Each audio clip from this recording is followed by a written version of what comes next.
Imagine getting tossed into a MURIM world, where cultivators and martial artists roam, wielding insane powers. Sounds like a dream, right? Wrong. To survive, you take the only path left, demonic cultivation. The power is unmatched, but the price? Everyone hates you. You're branded a villain, hunted by every righteous sect like you're some kind of final boss. Just when it seems like your story's about to end, fate decides to mess with you. An ancient mirror drags you into another dimension, and boom, you're smack in the middle of a zombie apocalypse. But here's the catch. Your demonic arts? They're perfect for this world. You start turning transcendent humans, basically the strongest of the strong, into unstoppable, overpowered zombies. You build an army, and when the mirror spits you back into the MURIM world, you're not the same. You're a monster now, stronger than anyone can imagine. And the best part? You can jump between worlds. The righteous sects that once hunted you, they're about to regret every damn decision they've made.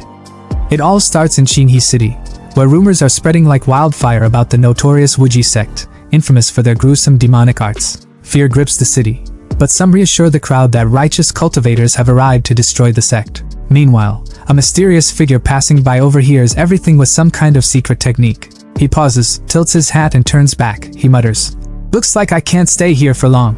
I've been hunted by these bastards for over a year now. What a pity to live like this." That's Chu Xian, our protagonist. And guess what? He's an inner disciple of the Wuji sect. The sect that sends people and righteous cultivators into a frenzy. But as I mentioned, he's not even from this world. Chu Xian is an earthling who got ice-skate into the Chagzun continent with no family, no background, no cheat system, no maxed out stats, and no girl. Poor guy. But our MC isn't having it, so he took matters into his own hands, walking the dark path of demonic cultivation. Through sheer grit and ruthless determination, he clawed his way into the Wuji sect, the largest and strongest sect in Yugua. To survive, he mastered everything: worm cultivation, poison arts, disguise, corpse puppetry, you name it. After years of relentless effort, he finally reached the chi refining stage, poised to be accepted as an inner disciple by the sect elders. But fate had other plans. Out of nowhere, the first ancestor of the sect went mad and perished, leaving the Wuji sect vulnerable. The 5 major orthodox sects pounced, branding them a demonic cult and slaughtering them mercilessly. The Wuji sect was obliterated, its disciples massacred. The few survivors, like Chu Xian, were now hunted like animals. Back in the present, Chu Xian leaned against a shadowy wall, his hat falling to the ground as a wave of pain hit him. His voice was strained, trembling with desperation. "The blood transformation and soul seizure art. It needs so much blood essence. Feeding the worms, flesh and blood. If I don't get resources soon, the backlash will kill me." But he gritted his teeth, pushing himself forward. A cold resolve filled his gaze. Today, he was going to meet someone, a surviving junior disciple, his only hope to replenish his resources. He turned back to a bar behind him and spotted a figure cloaked in blue sitting alone. The figure seemed to shift uneasily as Chu Xian approached. With a nervous smile, the junior disciple greeted him cautiously. "Brother Chu Xian, you're finally here. You don't look well. Are you alright?" Chu Xian's gaze was cold, his piercing eyes betraying no emotion as he cut straight to the point. "Have you brought the items?" The junior brother hesitated, glancing around nervously, his hands trembling slightly. "Brother, you're still practicing our sex techniques? If the orthodox sects find out, you're dead." Chu Xian's expression darkened, a sharp edge cutting through his words as he replied, his tone icy and laced with frustration. "They've already sentenced us to death. Whether I cultivate demonic arts or not, what difference does it make?"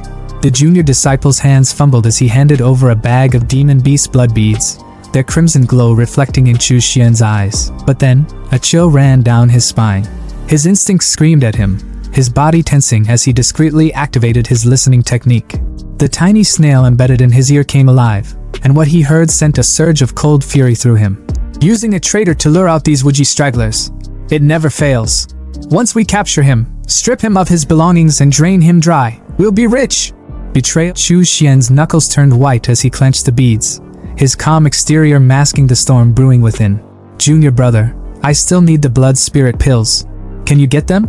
Xian's voice was calm but commanding, his cold gaze fixed on his junior brother. The younger man hesitated, shifting uncomfortably before responding. "I do have some, but they're usually for Foundation establishment cultivators." His voice trailed off as realization struck, and his eyes widened with excitement. "Could it be that you? Have you found Uncle Lu and the others?" He shot to his feet, his excitement almost tangible. But Xian's expression didn't waver. Instead, his gaze grew sharper. Don't ask questions you shouldn't. His voice was as cold as ice, leaving no room for argument. If you have the blood spirit pill, take it out quickly. The sudden chill in his tone froze the younger man in place, but anger quickly replaced the excitement in his eyes. The blood spirit pill is expensive. The junior brother snapped, his voice rising. Senior brother, you probably can't afford it, can you?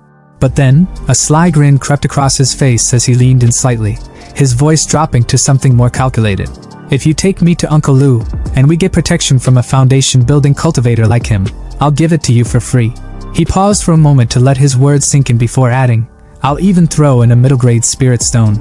A middle-grade spirit stone, worth 100 low-grade spirit stones. The offer wasn't a small one, but Xian didn't flinch. His lips curved into a faint grin as his hand reached for his chin, his expression unreadable. Although the risk is high, seeing how sincere you are, he handed over his own middle-grade spirit stone with an air of calculated calm, his smirk hinting that he already had a plan brewing to get it back. Without another word, the two left the bar, the tension between them simmering under the surface. From the shadows, a group of men watched their departure with sinister smiles. He Liang went with him, their leader said, his voice dripping with malice. Unexpectedly, today we've caught a big fish. His grin widened as he continued, if we capture another foundation-building cultivator, the rewards will be incredible. Not just the sex merit rewards, but even the dead's assets would be worth far more than wasting time on self-cultivation. The men chuckled darkly, their eyes gleaming with greed as they moved to set their trap. At the temple, the atmosphere grew heavier with every step down the underground tunnel. The damp air clung to their skin, and the flickering torchlight cast eerie shadows on the walls. Junior brother broke the silence, his voice tinged with both admiration and unease. Senior brother is still the most reliable. This small courtyard and the underground tunnel are truly flawless. But how much longer do we have to walk? His voice wavered slightly as he glanced around, the growing darkness gnawing at his nerves. We're almost there, Xian replied, his tone steady and emotionless. But then, he stopped abruptly, turning back to face his junior brother. His crimson eyes glowed faintly in the dim light, and his lips curled into a chilling smile. But if you're in a hurry, junior brother. His voice dropped, dripping with malice. Senior brother will accompany you for a while then? Before the younger man could even process the words, Xian struck. The force of the attack was brutal, sending the junior brother flying backward. His body crashed through the temple doors, splintering wood and stone, before skidding across the rough stone floor outside. The ambushers outside are confused and shocked, unable to do anything, so they rush to their injured ally. Blood smeared the ground as Liang struggled to lift his battered body, his voice weak but urgent. Downstairs. His words came out in gasps as he pointed a trembling hand toward the temple. Chu Xian and Lu Jinxiong are both downstairs. Don't worry about me, don't let them escape. The ambushers outside sprang into action at his words. Rush in. Kill everyone, their leader barked, his voice sharp and commanding. They stormed down the stairs, but as they reached the bottom, they froze at the sight before them. A shriveled corpse lay sprawled on the ground, its skin clinging to the bone, as if it had been drained of all life. Huh! Someone muttered, their voice trembling with confusion. Master, there's a dry corpse here. The leader stepped forward, his expression darkening as he crouched beside the body. With a flick of his magic, he analyzed the scene, his voice grim as he whispered, how brutal. The skin and scalp have been peeled off. His eyes widened as the realization hit him like a thunderclap. Is this Liang? His voice cracked with panic as he shot to his feet, his gaze darting toward the stairs.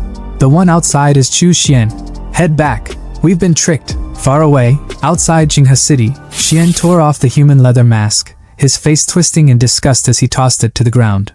The temporary human leather mask is really uncomfortable to wear, he muttered to himself. His eyes narrowed as he reflected on the events that had just transpired. Thanks to the listening bugs, I was able to figure out the ambush in advance and see through He Liang's betrayal. His voice was calm, but a flicker of bitterness lingered in his tone. But even if I can escape for now, how can I escape forever? He gazed into the distance, his thoughts growing heavier. Am I supposed to join those orthodox sects as well? No, it's not possible. If I changed my path to the orthodox sect, I'd have to discard all my previous cultivation, which carries a high risk of backlash.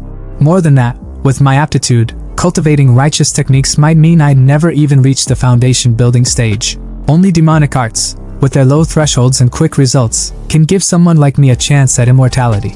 His voice was steady, filled with quiet determination. Later, in a glowing cave, Chu Xian examined his spoils, his hands trembling with anticipation.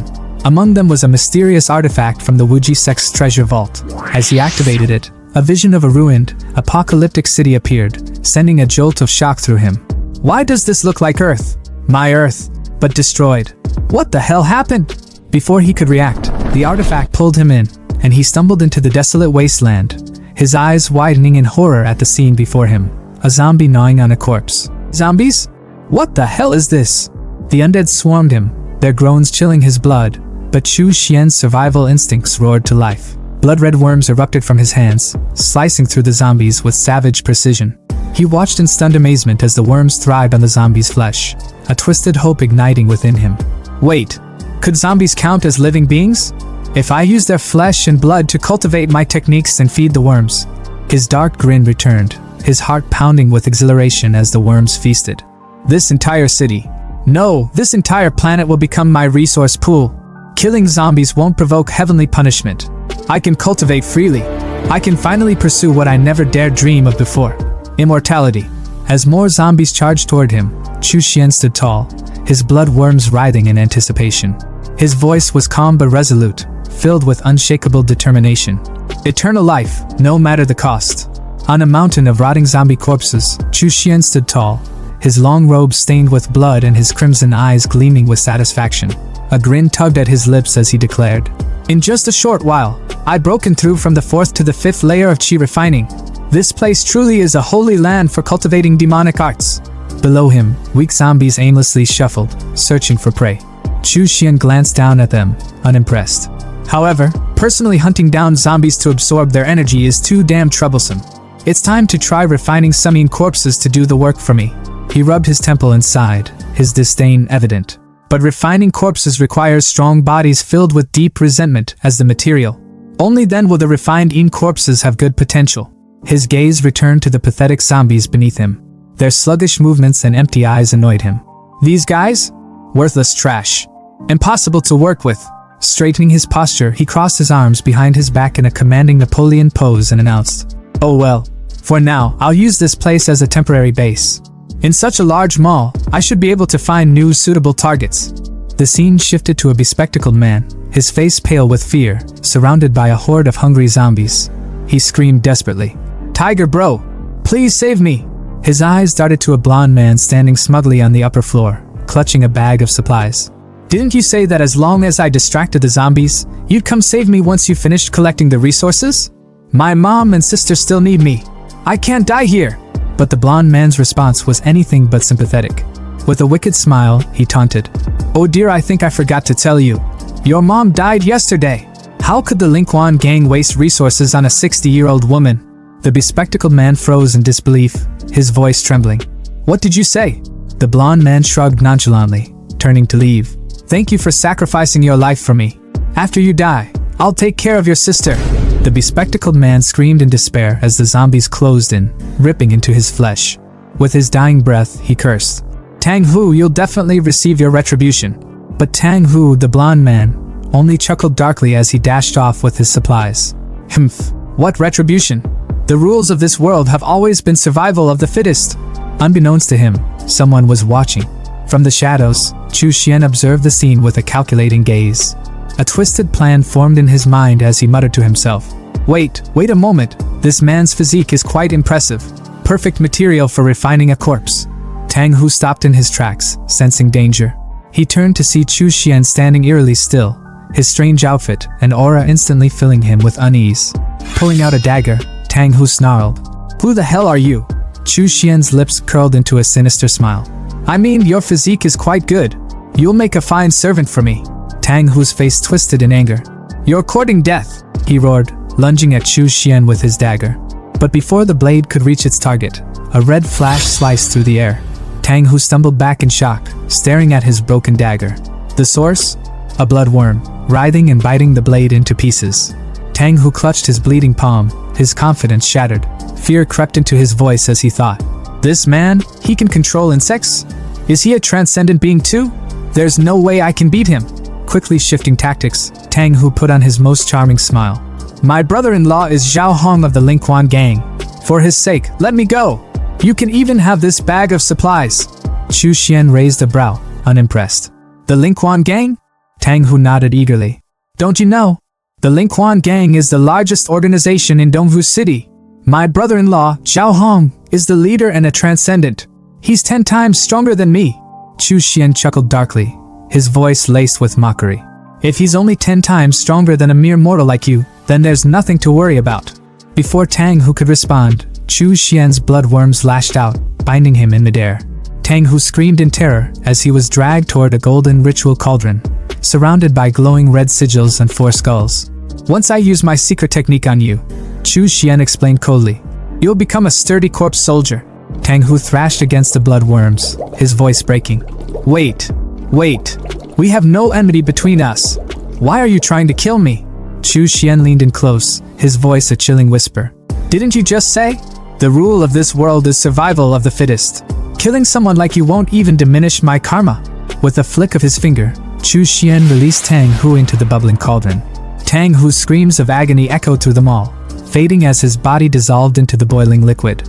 Moments later, blue liquid shaped like skulls dripped from the cauldron's edges. Chu Xian watched with gleaming eyes as the refining process began. You're simply perfect for refining into a yin corpse.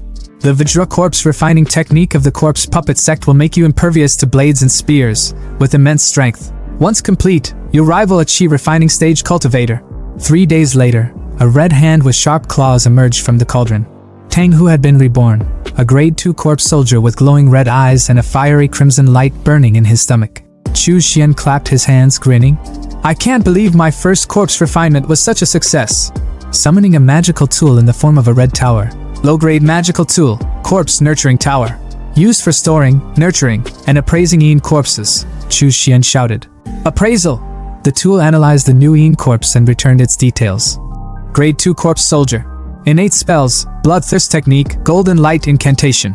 Chu Xian couldn't hide his excitement. Not bad! It's not only reached grade 2, but its innate spells complement each other perfectly. This yin corpse could even rival a chi refining 4th layer cultivator. He turned to his new creation, a proud smile on his face. I'll call you Xiao Xi. Now go and collect zombie flesh for me. With a growl, Xiao Xi leapt into action, tearing through hordes of zombies with ease. In a flash, he returned with a shopping cart full of zombie corpses, presenting them like groceries. Chu Xian, casually eating ramen, patted Xiao Xi's head. Well done! You've greatly improved my cultivation efficiency. Chu Xian mused to himself. Who would have thought that someone like me, barely surviving in the Tsengshuan continent, would become a powerful figure with life and death at my command in this world? All of this is thanks to the blood mirror that brought me here.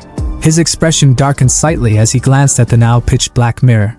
It's unfortunate that the teleportation stopped working, but no matter. I'll continue to cultivate my demonic arts on this zombie-infested planet. When the time is right, I'll return to the Tsengshuan continent stronger than ever. And with that, the demonic king of 2 worlds plotted his next steps.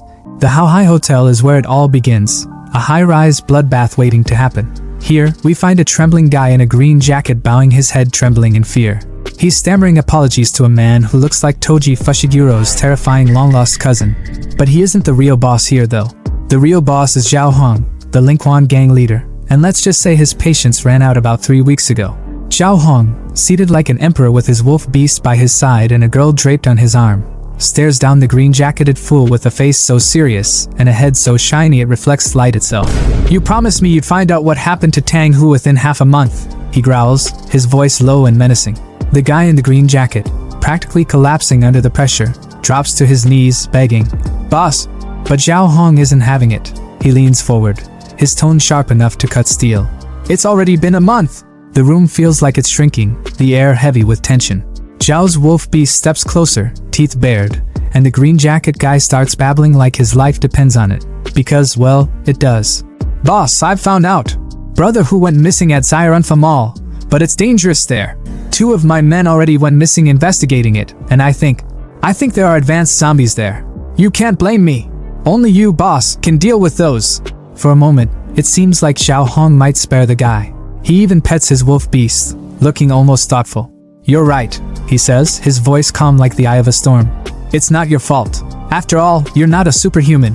Relief floods the green jacket guy's face as he stammers his gratitude. Thank you, boss. Thank you, boss. But Zhao Hong's calm snaps like a twig. His wolf lunges, jaws snapping, and in moments, the green jacket guy is nothing but a meal. Zhao wipes his hands clean of the useless ordinary person and turns to his right-hand man, Wang Bao, the one who looks eerily like Toji. Dead or alive, find him. Take De Huang and Air Hay with you. We're going to Zairanfa Mall. Cut to their tank-like car roaring through the zombie apocalypse. The Linquan gang makes an entrance like a wrecking ball, smashing through hordes of undead like they're nothing but speed bumps. By the time they reach Zairanfa Mall, the parking lot is littered with mangled zombie corpses. But something feels off. The air is too still, too clean. Zhao Hong steps out, his 2 wolf beasts, one gray, one golden, at his side. His eyes narrow as he surveys the scene. Strange. The zombie's here. His voice trails off as he orders his wolves to scout ahead. You two, go in first and check things out. The beasts obey, their growls echoing through the eerily silent mall. As Zhao follows, a strong, unmistakable scent of blood hits him like a slap. His gaze snaps to a row of metal barrels, and his expression hardens. What the hell are these things? Before he can make sense of it, his golden wolf barks violently, its eyes fixed upward. Zhao looks up and freezes. Dozens of zombie corpses hang from ropes, swinging like grotesque decorations. His lip curls in disgust. What kind of pervert? Is this really something a human could do? Could it be that Tang who was defeated here? Wang Bao, ever the loyal second in command, looks to his boss for direction. Boss, what should we do now? Zhao's face darkens, his aura igniting with a blue flame of pure fury. Whether it was done by Black Blade Security or someone else, he snarls. This debt cannot be settled just like that. His voice booms through the mall. Daring to mess with Zhao Hong's underlings from the Linquan gang is the same as messing with me. I won't rest until I find the culprit and turn them into a dried corpse. Meanwhile, in an entirely different plane of existence, we shift to the MURIM world, a place where spiritual energy flows like a river and grudges are settled with blood. Within a cave on the Tsengshuan continent, a purple glow fills the darkness. Out steps Chu Xian, our boy, looking as fresh as a villain straight out of a power-up montage. He stretches, breathing in the abundant spiritual energy. I'm back, he declares, his voice dripping with confidence. But of course, trouble is already waiting for him. A group of Shenwang family goons stands at the ready, swords drawn and eyes burning with vengeance. Their leader snarls, Chu Xian, you're really running. Last time, you escaped right in front of Xu Shirquan, and we were punished for it. But now, there's no way out. Chu Xian doesn't even flinch. Instead, he smirks, his tone laced with mockery. A few 5th-level Foundation establishment grunts dare to make noise in front of me? What arrogance! The leader's patience snaps. Attack! They roar, and the group surrounds Chu Xian, blades gleaming. Big mistake. Chu Xian's hands move in a blur, and with a sinister grin, he unleashes his upgraded blood steel threads. Long, crimson worms shoot from his palms, tangling the ambushes midair like marionettes in a twisted puppet show. Screams fill the cave as one of them shrieks. How can this be? Weren't you only at the 4th level of chi refinement? Chu Xian laughs darkly. Your information is outdated. My cultivation has already reached the 6th level of chi refinement. The leader stares slack-jawed. That's impossible. It's only been 3 days. How can you break through the 6th level? Chu Xian's mind races. Wait, 3 days? He calculates quickly. I've been inside the Blood Mirror world for a month, yet only 3 days have passed here. The time difference must be about 10 to 1. Out loud though, he's all business. Let me ask you, besides you few, are there any other reinforcements pursuing me? Did that Foundation establishment master of yours come as well? When his question is met with silence, he tightens his grip on the threads, splitting one poor soul into bloody chunks. Answer me, or this will all be your fate. Terrified, the remaining ambushers spill everything. We're the only ones here. There's no other reinforcements. Master thought a few of us could handle you, so he didn't come. Chu Xian's smile turns cold. Really? Then I don't need to worry. The ambushers dare to hope. You said you'd let us go. But Chu Xian interrupts, his threads slicing through them like a butcher carving meat. Blood splatters the cave walls as he licks the crimson from his hands, a satisfied smirk curling his lips. Did you actually believe that? After all, I'm the ruthless, cold-blooded demon Cultivator. Watching his blood worms devour the remains, Chu Xian reflects on his recent gains. Blood Mirror. I only had a single bloodline, and now, not only has my cultivation reached the 6th level of chi refinement, but I've also mastered the innate technique Blood Nourishment. On top of that, I have a 3rd level zombie as a trump card. He steps out of the cave, now standing on a cliff overlooking the kingdom below. His gaze sharpens. I must break through the realms even faster to extend my lifespan. The blood furnace on the zombie world provides endless resources, but I still need materials from the Tsengshuan continent. The next time the blood mirror gains energy, I'll have to restock before that. The bustling energy of Tsengshuan market was almost overwhelming, with the air thick with haggling voices and the aroma of rare herbs and exotic wares. Chu Xian strolled through the crowd, his mind preoccupied.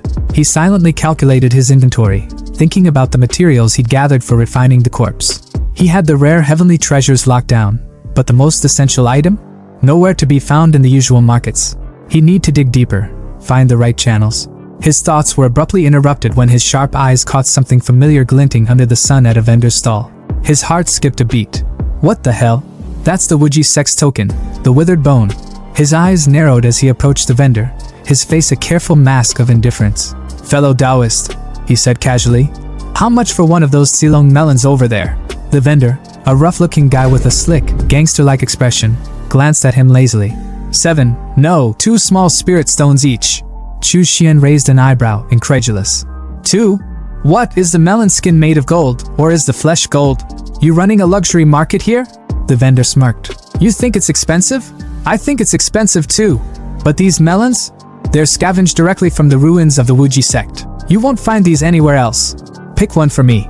Chu Xian ordered, his tone sharp. The vendor grabbed a melon and handed it to him. Chu Xian inspected it, his expression critical. Does this ripen well?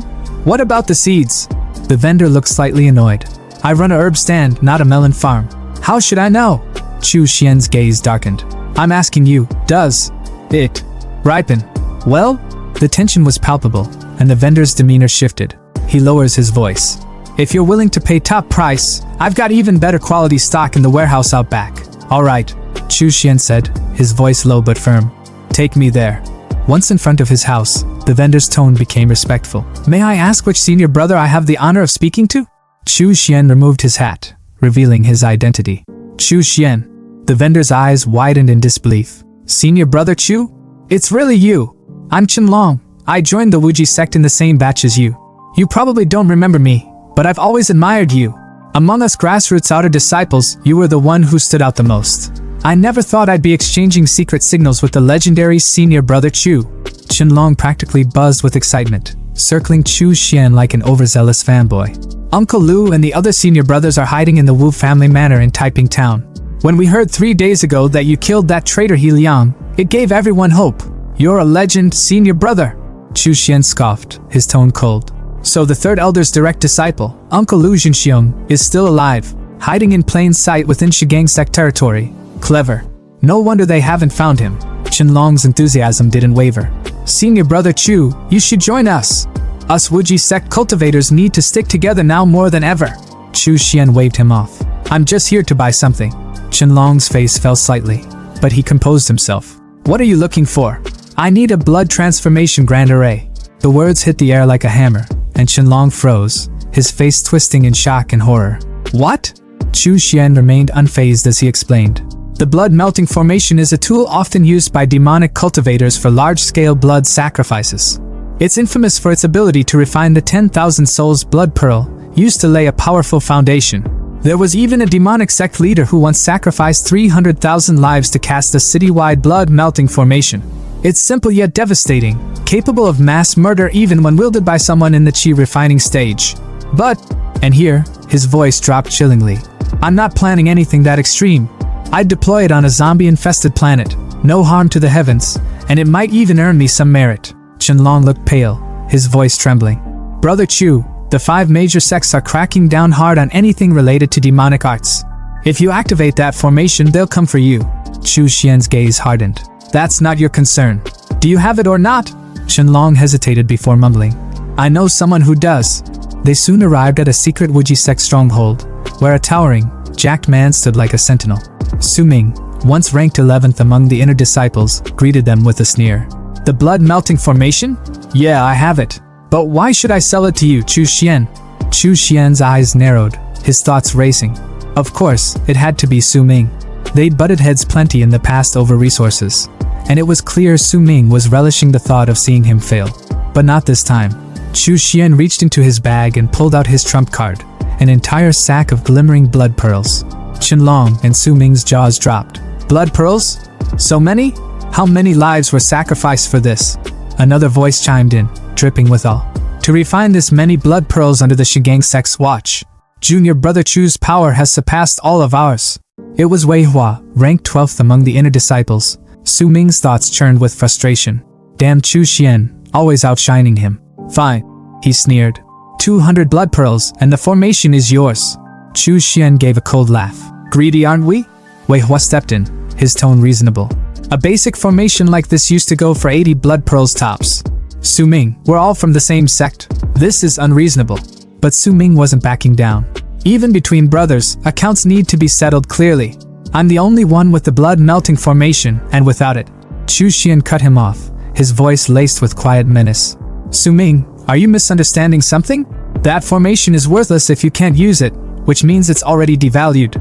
Meanwhile, you're desperate for blood pearls to fend off chi deviation. So tell me, who's the one really in need here? Su Ming's bravado cracked. Fine, 80 blood pearls. 60. Chu Xian countered. Su Ming bristled. Why are you still haggling? If you won't sell, I'll leave. Chu Xian said flatly, turning to go. Wait. Su Ming practically panicked. Fine, 50. Chu Xian smirked, handing over 60 blood pearls. You're wise to agree. The blood-melting formation was his, and Xian wasn't about to let anyone take it. In his mind, he was already scheming. He had plenty of blood pearls left, so why not offer a little more goodwill? Chu Xian spoke up, his tone calm but firm. Senior Brother Wei Hua, if you want the remaining blood pearls, you can exchange them with me for spirit stones. The brunette's eyes lit up, clearly struggling to hide his desperation. Well, thank you, Junior Brother Chu. We're currently in dire need of blood pearls. These things are worth more than gold on the market. With a smirk and a quick dab of his hands, Xian made the deal. 30 small spirit stones for them at a premium. The brunette added, sealing the exchange. Xian's mind was racing as he pocketed his newfound resources. With these, when he returned to that godforsaken doomsday planet, he'd be able to skyrocket his cultivation. He could already taste the power. As the brunette and the melon guy, his other junior, bid him farewell, the brunette hesitated, his voice laced with concern. Junior Brother Chu, you really won't stay and join us? He's been good to us, and he's extremely powerful. Having him is better than any other candidate. Chu Xian tilted his hat down slightly, his expression unreadable. Inwardly, though, his thoughts were sharp and unyielding. Fortune and misfortune were intertwined. Lu Shihe's immense strength was a double-edged sword. It would draw the attention of the righteous sections. No need, he said flatly, the words carrying an air of finality. Suddenly, a commanding voice broke the tension. You stop right there! A soldier strode forward, his demeanor cold and authoritative. We are acting under the orders of the Shingang sect elders. The Wu family might be harboring survivors from the Wuji sect, so we are here to investigate. The brunette froze, his voice trembling slightly. 7th level of chi refining. Melon Guy's face paled. Even if the 4 of us join forces, we're no match. Chu Xian's expression darkened as he weighed his options. He could escape easily, but these fellow disciples? They'd be slaughtered. Should he intervene? Before he could decide, a jacked guy emerged from the shadows, his voice dripping with malice. Fellow Taoist, the one wearing the conical hat is the demonic cultivator you're after. Chu Xian. The betrayal hit like a thunderclap. The brunette clenched his teeth. Su Ming you. But the damage was done. Chu Xian slowly removed his hat, his eyes burning with anger and a tinge of regret. I'm still not ruthless enough, he muttered. Su Ming had tricked him again, and now, he had no choice. Tossing his hat aside, his true identity was revealed. Melon Guy's jaw dropped. What? The brunette's voice was a mix of fear and resolve. Senior Brother Wei, Junior Brother Qin, we've been exposed. Retreat quickly, and I will cover you. Don't hesitate, he barked. The main force will likely arrive soon. Go and inform Uncle Lu to relocate. As the two fled, the brunette called back, his voice filled with gratitude. Brother Chu, your righteousness will not be forgotten. A soldier moved to chase them, but his commander held him back. Don't bother chasing. He's the same Chu Xian who escaped from Uncle Sunshire's hands last time. His head is worth far more than those nobodies. The commander turned to face Chu Xian, a mocking smile on his lips. I didn't expect you, a demonic cultivator, to sacrifice yourself for others? Chu Xian's eyes narrowed. Demonic cultivators prioritize profit. They're not difficult to kill. Perhaps keeping them alive could bring me greater benefits in the future. Why wouldn't I take advantage of that? The commander sneered. Ha! With your lowly cultivation level, what future do you have? Drawing his blade, he lunged forward, only to be stopped in his tracks. Blood worms surged from Chu Xian's palm, snaking toward the blade and rendering it useless. The soldiers around him faltered, their confidence waning. This guy, he's stronger than expected. 2 soldiers moved to flank him from behind, but Chu Xian's magical tower emerged, its blood-red claws tearing through their defenses with ease. The commander's confidence faltered as he stared at Chu Xian, his voice trembling slightly. What kind of monster are you? Chu Xian smirked coldly. Ridiculous. As a demonic cultivator, how could I not have some trump cards up my sleeve? Now it's your turn. Let's hope your storage pouch won't disappoint me. Meanwhile, at the Wu family's separate residence, chaos was brewing. Lu Jinxiong, the elder of the Wuji sect. What? You left Chu Xian there alone? Even though we are demonic cultivators, the sect has been destroyed. Now we're all in the same boat. His stern gaze bore into the jacked guy who had betrayed Xian. Besides, Chu Xian is one of the top 10 inner disciples and should be a great help. We should be united in this. The jacked guy stammered his excuse. This disciple was also forced by the situation. If not, we all would have been wiped out. Lu Jinxiong wasn't convinced but didn't have time to argue. There's no time to say more. I sensed the aura of a Foundation establishment cultivator approaching, likely coming for me. The tension was palpable as the melon guy stepped forward. We will stay and stand with Uncle Master. But Lu Jinxiong shook his head. No, with your current cultivation level, staying will be useless. You are the hope of the Wuji sect's revival. Your safety is the priority. I will hold them off here. His voice carried the weight of finality. Hear my command, all disciples, disperse and retreat immediately. Regroup at White Mang Mountain. The disciples hesitated, their voices filled with reluctance. Yes. Suddenly, an old man appeared, standing on his flying sword with a look of cold disdain. His chi radiated with deadly intent. Lu Jinxiong, so you were hiding here? He sneered, charging his chi power into his finger. At a time like this, you're still thinking of protecting these demon spawn? Haha. Don't worry, my people have completely locked down Qinghe City. None of them will escape. Panic spread among the Wuji sect disciples as they scattered in every direction. Back at Taiping Square, the brunette, melon guy, and jacked guy stumbled upon a grisly scene. The ground was littered with the corpses of Xunli sect cultivators. The brunette's voice trembled. Those are actually the corpses of those Xunli sect cultivators. Is there anyone in Qinghe City who could have done this? Melon guy's voice wavered with hope. Could it be senior brother Chu? The jacked guy scoffed, his tone dripping with disbelief. Are you joking? Judging by the condition of the bodies, they were clearly killed in an instant. It would take at least a chi refining stage level 8 cultivator to do that. How could it have been him? The brunette pointed toward the distance. Let's not worry about that now. The enemy didn't leave but instead died here. More pursuers will likely be drawn soon. Everyone, make the most of the time we have and evacuate quickly. Near Taiping Mountain, the remnants of the Wuji sect huddled together in the dense forest, their breaths shallow, their gazes darting at every rustle of the leaves. Tension hung heavy in the air until the melon guy's voice broke the silence. Uncle Master Lu is back. His relief was palpable, but that relief turned to horror when they saw Lu Jinxiong stumble into view, his left arm bloodied and limp. Uncle Master! Someone cried out in alarm. Another disciple rushed forward, already calling for a healer, but Lu waved him off, his voice steady despite the pain. I'm fine. It's unavoidable to suffer some injuries during an escape, his face worn but his eyes sharp as ever. But you all! Qinghe City was completely surrounded by Xunli sect forces, yet you managed to escape without losing a single person. It's truly fortunate. The brunette stepped forward, bowing deeply. Thanks to the sect's protection, the disciples managed to leave without obstruction. Even the 3 Xunli sect disciples originally stationed there were killed by someone. The mention of this unexpected event made Lu raise an eyebrow. Something like this happened? Could it be a wandering expert passing by? He sat down on a fallen tree. His tone was contemplative, though his body remained tense as a disciple wrapped bandages around his injured arm. Then, his gaze sharpened. Where is Chu Xian? The brunette hesitated, guilt flickering in his eyes. This disciple doesn't know. In the rush, I didn't spot brother Chu Xian. Su Ming, the jacked guy, crossed his arms with a scoff. Chu Xian is only at the 4th level of chi refining. Facing 3 opponents, he probably got reduced to ashes. His voice was cold, uncaring. But the melon guy wasn't having it. Su Ming, this is all your fault for getting senior brother Chu killed. And you still have the nerve to speak? His fists clenched as he glared at Su Ming, who merely shrugged. Lu Jinxiong rubbed his chin thoughtfully. Chu Xian. I recall him. He's the one who's been ranked 10th in the inner sect for years. His aptitude may be ordinary, but he's very clever. He might not have met with misfortune. His sharp gaze turned to Wei Hua, the brunette. Wei Hua, once things calm down, take some people to gather information on him. If you find him, bring him to join us.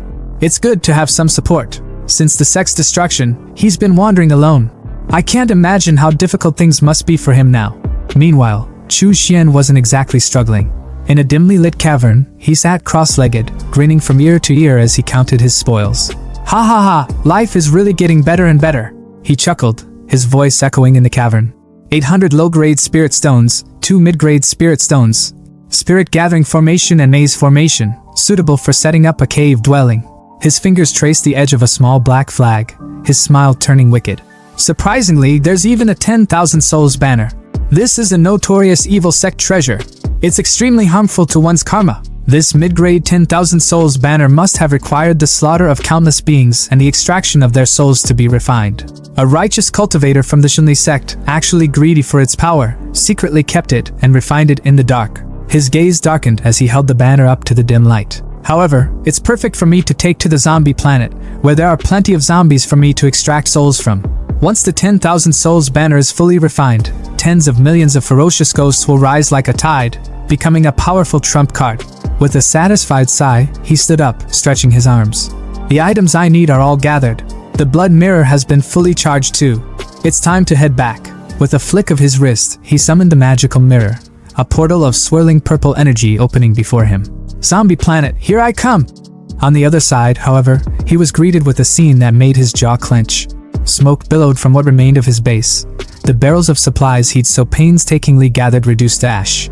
He crouched by the smoldering remains, his voice low and seething. Let me calculate the time. I should have left here about 2 months ago. But things shouldn't have turned out this way. His eyes narrowed as he inspected the damage. Corpses wouldn't do something like this. Someone deliberately set the fire. If I had known, I would have refined a few more corpses to guard the place. His fist tightened, his teeth grinding in frustration. My snack reserves, all burned to ashes. Whoever did this didn't even come here to loot supplies. They just set a fire for no damn reason? Summoning his magic tower, he called out. Xiaohu, report to me. Come here. Elsewhere, a couple knelt on the ground before Toji, their faces pale with terror. Don't kill us. We really haven't seen anyone going in or out of the mall. The boyfriend pleaded, his voice shaking. Toji's sneer was almost predatory as he stepped closer to the girl, licking his lips. Oh no, perhaps there's still some use for you after all. The girlfriend's eyes widened in horror. No, please, she begged, her voice cracking. Before Toji could lay a hand on her, a massive shadow loomed over him.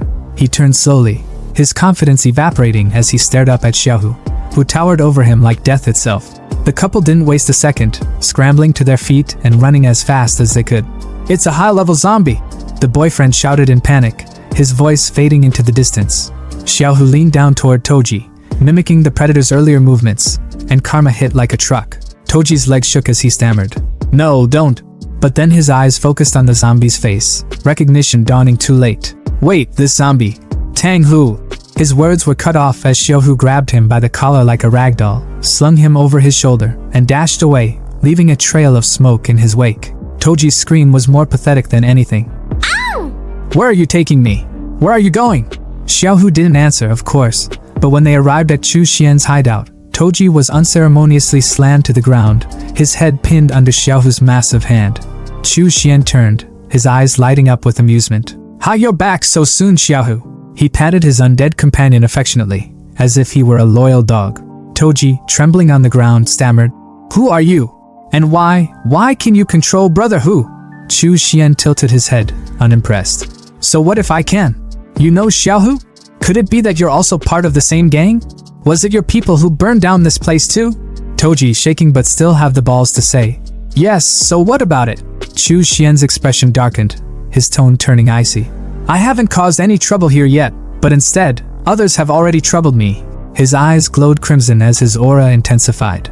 If I want to cultivate in peace in this world, I'll have to deal with these annoying little dogs first. He leaned in, his voice dripping with malice. I just wonder how much corpse refining material they can provide me. Toji's voice cracked as he asked, Corpse refining? What does that mean? Chu Xian smirked. How about you first tell me all the intel you have on the gang? Chu Xian's spirit-capturing eyes glowed with an eerie intensity as he locked his gaze onto Toji, the man's pupils dilating like a puppet under command. Toji's voice trembled, spilling the truth as if his very soul had been wrenched open.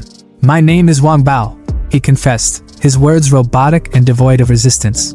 A trusted subordinate of Zhao Hong, the Spirit Dog Gang's boss. Our base is in the Grand Hotel. The mall was burned down when we came to look for Brother Hu. Meeting the horrifying scene, the boss ordered us to fire and destroy everything. Chu Xian's cold stare didn't waver. His tone was sharp, slicing through the air like a blade. How strong is Zhao Hong? Toji's head tilted slightly, his subdued voice revealing the extent of their boss's power. He's a 5-level transcendent who has tamed 3 spirit dogs. Each one of them is more than 3 meters long and incredibly violent. He's also physically stronger than an ordinary person. He can compete with high-level zombies. But something in Toji's voice shifted. He was regaining fragments of his consciousness. A flicker of fear crossed his face as he stammered. Chu Xian's thoughts raced. The spirit capturing I was losing its grip. Time was running out. He pressed on. Wang Bao, let me ask you one last question. This isn't your first time murdering and burning things down, is it? Toji's lips curled into a nervous grin, his voice dripping with sarcasm as he chuckled uneasily. Of course not. Such things are common right now. I even enjoy it a little bit. Ha ha ha ha. His laughter was hollow, but the moment was short-lived. Chu Xian's expression darkened, his voice icy as he delivered a final, chilling verdict. In this case, there is no need to refuse your excellent corpse refining material. Panic surged through Toji as the realization hit him like a brick wall. His scream pierced the air. What did I do just now? But there was no mercy to be found. Xiaohu, the towering zombie, grabbed Toji like a ragdoll, lifting him effortlessly. The cauldron bubbled ominously, steam rising as if it were eager to claim its next victim. Chu Xian stood calmly, his eyes gleaming with a sinister satisfaction as he threw the final ingredients into the boiling concoction. Toji thrashed violently, his screams echoing through the space. What are you doing? But his cries were cut short as Xiaohu smashed him into the seething liquid, submerging him completely. Chu Xian watched the process unfold, his thoughts cold and calculating. Transcendence, spirit dogs, high-level zombies. This zombie planet is more interesting than I thought. Although a chi refining cultivator is a powerful being on this planet, I still can't take them lightly. He stepped outside, the wasteland stretching out before him in its apocalyptic glory. His mind raced with plans. I need to gather information and continue collecting zombie materials. After all, my energy is limited as just one person. He clasped his hands behind his back, an air of authority surrounding him, his posture reminiscent of a ruler surveying his kingdom. Although the Ian corpses are strong, they lack intelligence. If I could use a team of normally functioning servants, the results would be much better. Keeping the spirit dog gang alive might be more useful than killing them. Hours passed, and from the cauldron emerged a figure unrecognizable from the trembling man he had been. Toji was no more. What stood in his place was a hulking blue zombie, spikes jutting from his back and elbows, his icy blue eyes glowing with an unnatural light. Energy crackled around him, radiating like a storm. His core pulsed with power, a lightning-like arc reactor embedded in his chest. Chu Xian's magical tower scanned and analyzed the creation. Middle grade Ian corpse. Level 3 corpse soldier. Innate spells, silent walk, fire thorn. A twisted smile crept across Chu Xian's face. Not bad. A middle grade with 2 innate spells. He's a good pick for an assassin. You're Xiao Bao from now on. You and Xiaohu are a perfect team. But the harmony didn't last long. Xiaohu, the jealous brute, didn't take kindly to the competition. He shoved Xiao Bao aside with a menacing glare, trying to monopolize Chu Xian's attention. Xiao Bao, now despite his terrifying form, cowered behind Chu Xian like a scolded puppy, his glowing eyes wide with fear. Chu Xian sighed, rubbing his temples in disbelief. So, 2 big strong zombies competing for my favor. His tone shifted, dripping with dark amusement as his expression turned villainous. Well, it's time to find someone to settle a score with. Come on, cheer up. It's time to go play. At that, both zombies snapped to attention, their rivalry forgotten. Xiao Bao's icy blue aura crackled, while Xiaohu's blood-red energy flared. They roared in unison, ready for action. The scene shifted to the Grand Hotel, its entrance a chaotic mess, with debris scattered everywhere. Inside, the spirit dog gang lounged carelessly, their guard down. A man with braids slapped a card on the table. 3! He barked, his voice triumphant. Across from him, a man with a mohawk laughed as he played his hand. 4-2! Haha, you'll lose! The room reeked of alcohol and stale smoke, their laughter echoing through the space, until the garage door exploded. Smoke billowed into the room, and chaos erupted as they scrambled to their feet. Who is it? One of them yelled, panic setting in. Who's that guy? And what's with that outfit? A cosplay? Through the haze, Chu Xian emerged, his voice calm but commanding. I am the Spirit Dog Gang's new boss. His words hung in the air for a moment before one of the gang, a man in a durag, burst into laughter, tossing his drink at Chu Xian. So funny! Where did that fool come from? But before the liquid could touch him, Xiaohu intervened, smashing the bottle into shards with a single swipe. The gang froze, their confidence evaporating as the realization hit. A high-level zombie, one of them stammered. Chu Xian's expression hardened as he surveyed the pathetic group. These idiots are a waste of resources if they are left alive. His gaze shifted to Xiao Bao. Take care of him. Without hesitation, Xiao Bao leaped into action, his movements swift and lethal. He tore into the man with the durag, ripping his arms apart with a sickening crunch. The gang recoiled in terror as Chu Xian's voice cut through their screams. If you don't want to end up like this, tell Zhao Han to come out quickly. The tension was palpable as one of the gang members stammered. Don't kill us. I'll call the boss right away. Moments later, the heavy thud of boots echoed as a group approached, armed and ready for battle. At the center of the group stood Zhao Hong, flanked by 3 spirit dogs, 2 gray beasts and a massive golden one. Zhao Hong's voice was calm but laced with menace. You're looking for me? Chu Xian's eyes narrowed as he studied Zhao Hong, his mind analyzing every detail. Is that a transcendent? There is indeed energy fluctuating in his body. Although it's weaker than spiritual energy, it's still different from ordinary people. If he's refined into a Yin corpse, he'll definitely be extremely powerful. The stage was set, and the battle was about to begin. Zhao Hong's voice rang out, sharp and brave. Who are you, and what do you want from me? His eyes darted around nervously, the tension thick enough to choke on. Across from him stood Chu Xian, calm, composed, and exuding a quiet confidence that was far more terrifying than rage. His smirk was sharp, the kind that made your stomach twist. The mall is my territory, he said, voice smooth as silk but laced with venom. You burned it down, so of course, I'm here to settle the score. Zhao Hong's stomach churned as his mind raced. Did he put those corpses in the mall? Such a cruel practice. Is he also a transcendent? No, he's something far worse. And he can control zombies? What kind of monster is this? His palms were sweaty, his thoughts spiraling, but he forced himself to speak, his voice wavering. It's just a misunderstanding. I can have people prepare another shopping mall for you. But Chu Xian didn't even flinch. He tilted his head slightly, his smirk growing wider, almost mocking. I heard most of Dongwu City belongs to your gang, so one shopping mall won't be enough. The casual way he said it made Zhao Hong's blood run cold. So what else do you want? Zhao Hong snapped, his voice rising, trying to claw back some semblance of control. I advise you to be wise and back off while you still can. We, the Spirit Dog Gang, won't accommodate you forever. And yet, Chu Xian remained unfazed, his calm demeanor only fueling Zhao Han's panic. I want your entire gang, Chu Xian said simply, as if it were the most natural thing in the world. That was the last straw. Zhao Hong's face twisted in fury, his pride flaring up like a cornered animal. You're not accepting the toast only to be forced to drink a forfeit, he shouted, his voice trembling with rage. Turning to his wolves, his loyal beasts flanking him, he barked. Da Huang! Hey! Xiao Bai! Go! Eat him alive!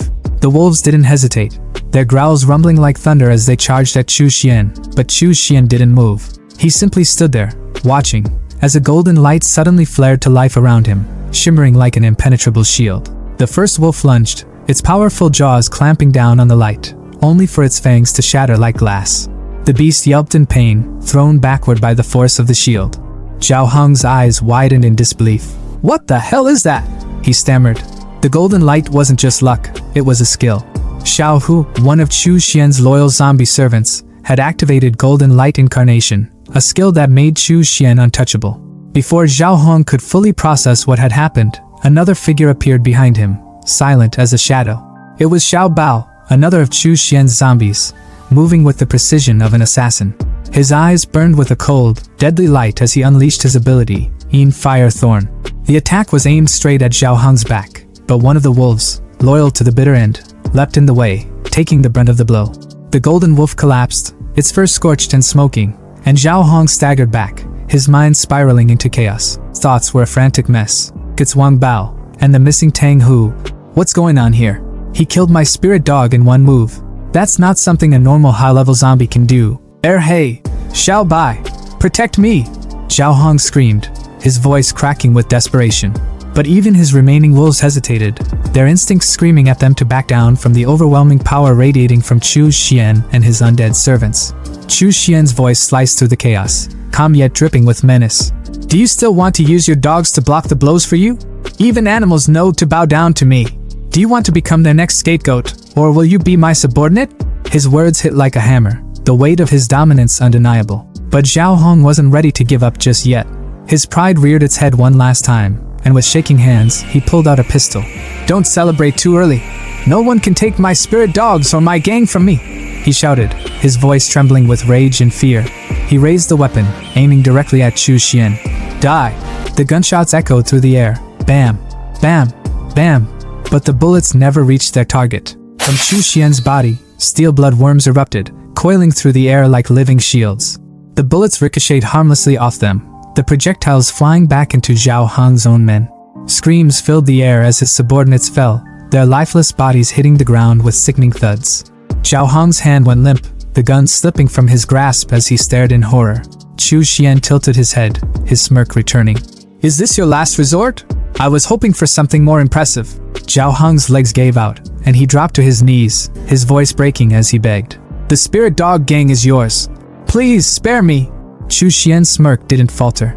He stepped closer, his eyes cold and calculating. This spirit dog gang is useful to me, so I'll take it from your hands. And I'm also going to use your body. Zhao Hong's face turned a deep shade of red, and for a moment, his fear was replaced with sheer confusion. Although I don't like men, if you're adamant I can, he stammered, his words trailing off awkwardly. Chu Xian's expression twisted in disgust. Don't get me wrong, I'm not into men either. He turned to Xiao Bao, dismissing Zhao Hong entirely. Tie him up. Then, to Xiao Hu he added, I'll leave these 2 dogs to you. The remaining gang members, trembling with fear, fell to their knees, bowing their heads in submission. Master! They cried, their voices trembling with sincerity. Chu Xian smirked again. Right. You should read the rune properly. 10 years ago, the Sea Star spirit exploded, unleashing a wave of energy that reshaped the world. Most people couldn't withstand it. Their bodies twisted and mutated, turning them into bloodthirsty monsters known as zombies. Among the survivors, a rare few gained extraordinary talents, their strength divided into 9 stages based on the number of cores in their bodies. Back in the present, Zhao Hong, now tied up and defeated, explained through gritted teeth. Donghu City, where we are now, is a small city in the Linjiang province. It belongs to the Flame Nation's centralized monarchy. There are only 2 powers here.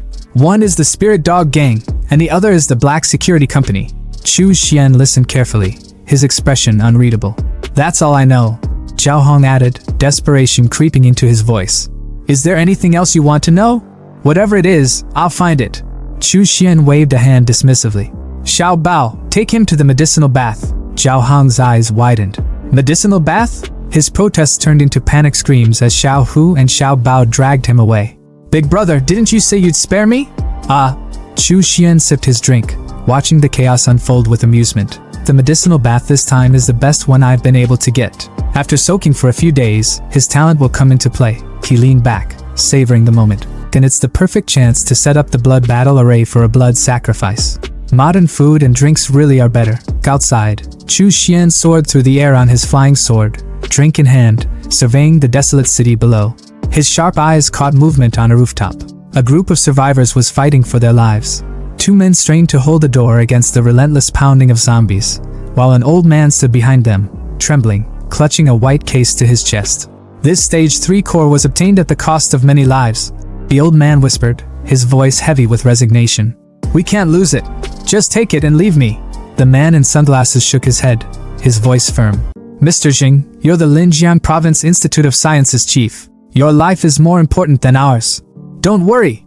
I've sent a rescue signal. The Black Security Company will send someone to pick us up.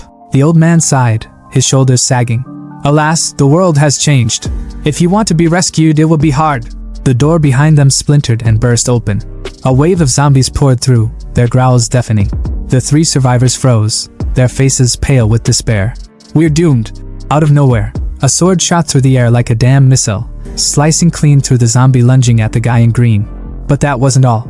This wasn't some one-and-done move, it was a massacre. The blade zipped through the horde, carving through every rotting corpse with terrifying speed and precision until the scene was eerily silent, not a single zombie left standing. Before anyone could process what just happened, a figure floated down from the sky like some ancient deity, his tone calm but commanding. "It's quite lively here," said Chu Xian, as he landed gracefully in front of the stunned group. The survivors, still reeling from the chaos, scrambled to thank him, their voices trembling with gratitude. "Thank you. Thank you so much for saving us, great one." But Chu Xian wasn't here for praise.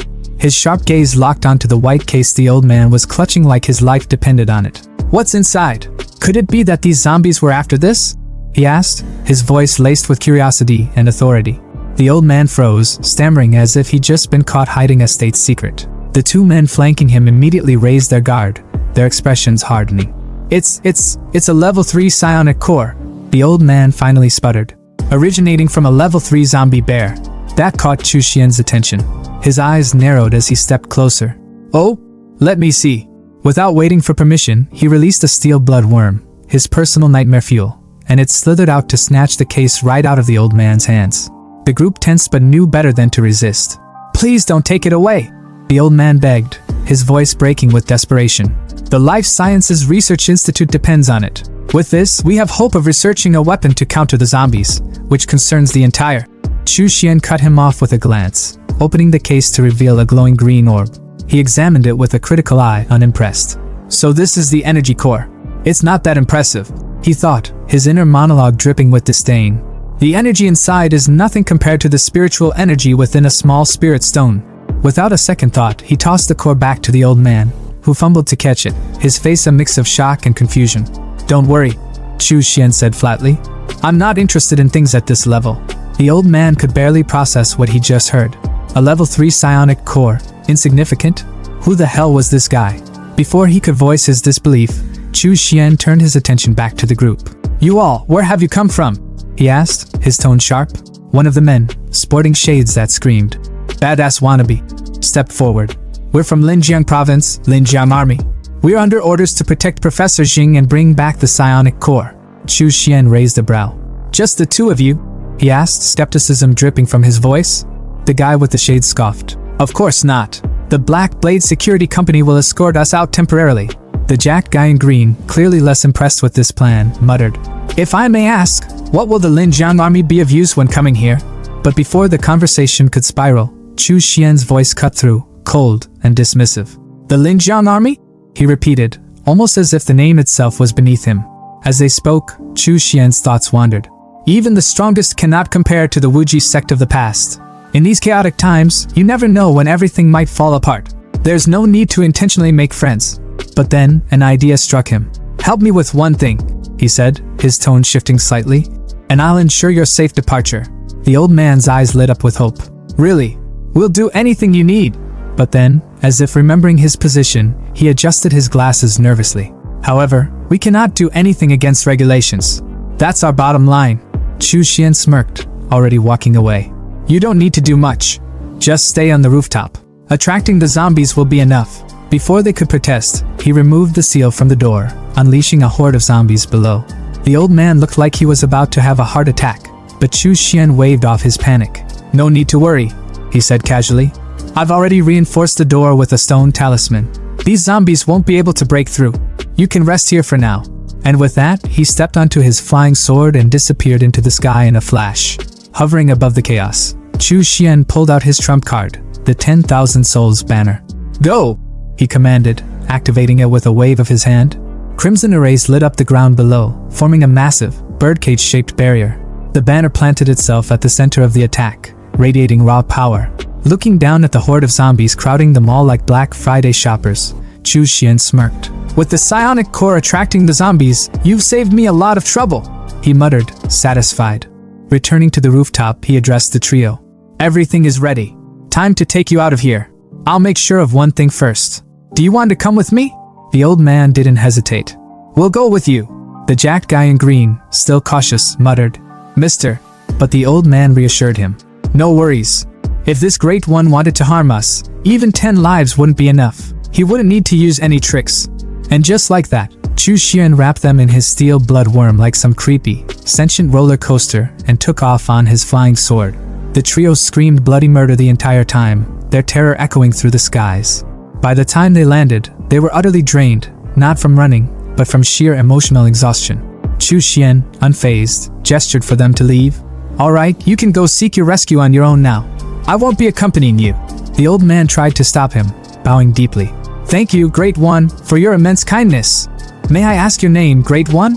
Chu Xian, ever the dramatic, turned slightly, striking a pose fit for a painting. Chu Xian, he said simply before flying off into the distance. As the trio watched him disappear, the old man muttered, This is definitely beyond the capabilities of a regular transcendent's innate talent. Hurry back. We must report this to General Yi immediately. Meanwhile, Chu Xian hovered over the center of his spell range, a sly grin on his face. With a flick of his finger, he commanded, Blood Transformation Array, go! Red beams of light shot out like lasers, draining the blood of every zombie within the range of his spell. The blood coalesced into spheres, which floated up to Chu Xian like offerings to a god. Ha! The Blood Transformation Array lives up to its reputation. He laughed, exhilarated. These blood orbs, they're enough for me to cultivate to the 9th level of chi refining. But then, something unexpected happened. A golden glow appeared above him, and golden flowers began falling from the sky. Chu Xian froze, his eyes widening in shock. Huh! Golden flowers of merit? Golden flowers falling from the sky. Isn't this a rare phenomenon only triggered by someone with immense merit? Could it be because I exterminated those zombies? He paused, his mind racing. Throughout history, demonic cultivators have always been burdened by the karma of their killings. If they didn't bring down heavenly lightning and fire, they were already lucky. But to trigger the phenomenon of golden flowers of merit, he smirked, a dangerous glint in his eyes. No wonder those righteous cultivators keep clamoring about eradicating evil demons. They must be envious of the benefits of merit. If I were to offer a blood sacrifice of tens of thousands, hundreds of thousands, or even billions of zombies in the future, I'd be laden with infinite merit. My lifespan, comprehension, and fortune would all increase exponentially. The path to sainthood in the body is within reach. At the Black Security Company headquarters, the atmosphere was tense, but not for everyone. A man in a police uniform stood rigid, his expression etched with frustration as he reported to his boss, Wang Gangjian. For some context, Wang wasn't your typical boss. Sure, he ran the Black Security Company, but at the moment, he was slouched in a chair, furiously playing a video game like a kid avoiding homework. The world outside was in shambles, a zombie apocalypse tearing society apart, but this guy looked more concerned about his kill streak than the literal end of days. The officer, attempting to remain professional despite his growing irritation, pressed on with his report. I've already sent Mr. Jing and the others to investigate, he began. But no matter how much we ask, we still can't figure out why there are so many bloodless mummies in that area. Mr. Jing keeps dodging the question. He's hiding something, I'm sure of it. Wang, who looked like he was in his 40s but had the energy of a teenager cracking Mountain Dew cans at 3 a.m., didn't even glance away from the screen. It's near the Spirit Dog Gang's headquarters, he said casually, still mashing buttons on his Nintendo. Go ask Xiao Hong about it. The officer blinked, incredulous. Me? Xiao Hong's a transcendent. He wouldn't even give me the time of day. Finally, Wang paused his game, rolling his eyes as if the apocalypse was an inconvenience to his gaming session. Ha! The Black Security Company is backed by the Linjiang Army. What's a stray dog like Xiao Hong gonna do? Bark at us? With the army reinforcements on the way, Donghu will be ours anyway.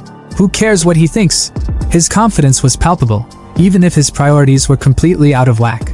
Meanwhile, across the city, the Spirit Dog Gang's hideout was undergoing a transformation.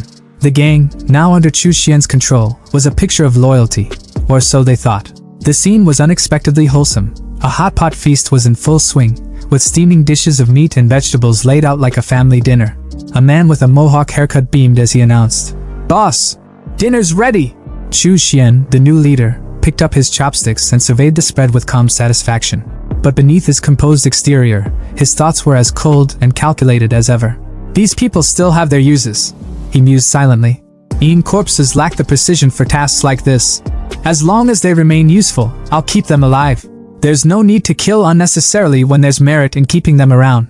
With a disarming smile, he addressed his men. Well done. Sit down and eat. The gang members, visibly moved, teared up at his kindness. The new boss is so approachable, one of them sniffled. He's nothing like that murderous Xiao Hong. 10,000 times better. For a moment, the scene looked almost idyllic, like a group of misfits bonding over a shared meal. But the reality was far darker. One of the meatballs rolled off the table, cracking open as it hit the ground to reveal a writhing green worm. Unbeknownst to the gang, the hot pot wasn't just food, it was a trap. Chu Xian's demonic arts had infused the meal with parasites designed to control their minds and bodies. As he watched his men eat, oblivious to the worms now inside them, his smile turned sinister. The living may not be as loyal as the dead, he thought. But once they've ingested my poison, there's no escape from my control. Later that night, after the family dinner was over, Chu Xian retreated to his secret chamber. Standing before a massive cauldron of boiling red liquid, he smirked with anticipation. After soaking for so long, he muttered, "You'd better not disappoint me." With a flick of his finger, he commanded, "Come out." The surface of the liquid rippled violently before a hulking zombie emerged, its grotesque form dripping with power. This wasn't your run-of-the-mill undead. Its head was crowned with thorn-like spikes, its body encased in armor that looked both organic and impenetrable. One arm was a jagged claw fused with bone, while the other was a spike stinger that pulsed with venomous energy. Chu Xian's eyes lit up with pride. "This corpse's arm, an innate magic weapon!" he exclaimed. But his joy was short-lived. The zombie, instead of bowing in submission, let out a guttural roar and lunged at its creator, brimming with aggression. Chu Xian's expression darkened. "Oh? A traitor?" His voice was icy, each word laced with menace, his aura exploding with oppressive energy. His crimson eyes glowed as he sneered. "Not knowing how high the sky is or how deep the ground goes, you dare defy me?" The zombie faltered under his overwhelming presence, its ferocity replaced by trembling fear. Slowly, it dropped to its knees, bowing its head in submission. Chu Xian smirked, victorious.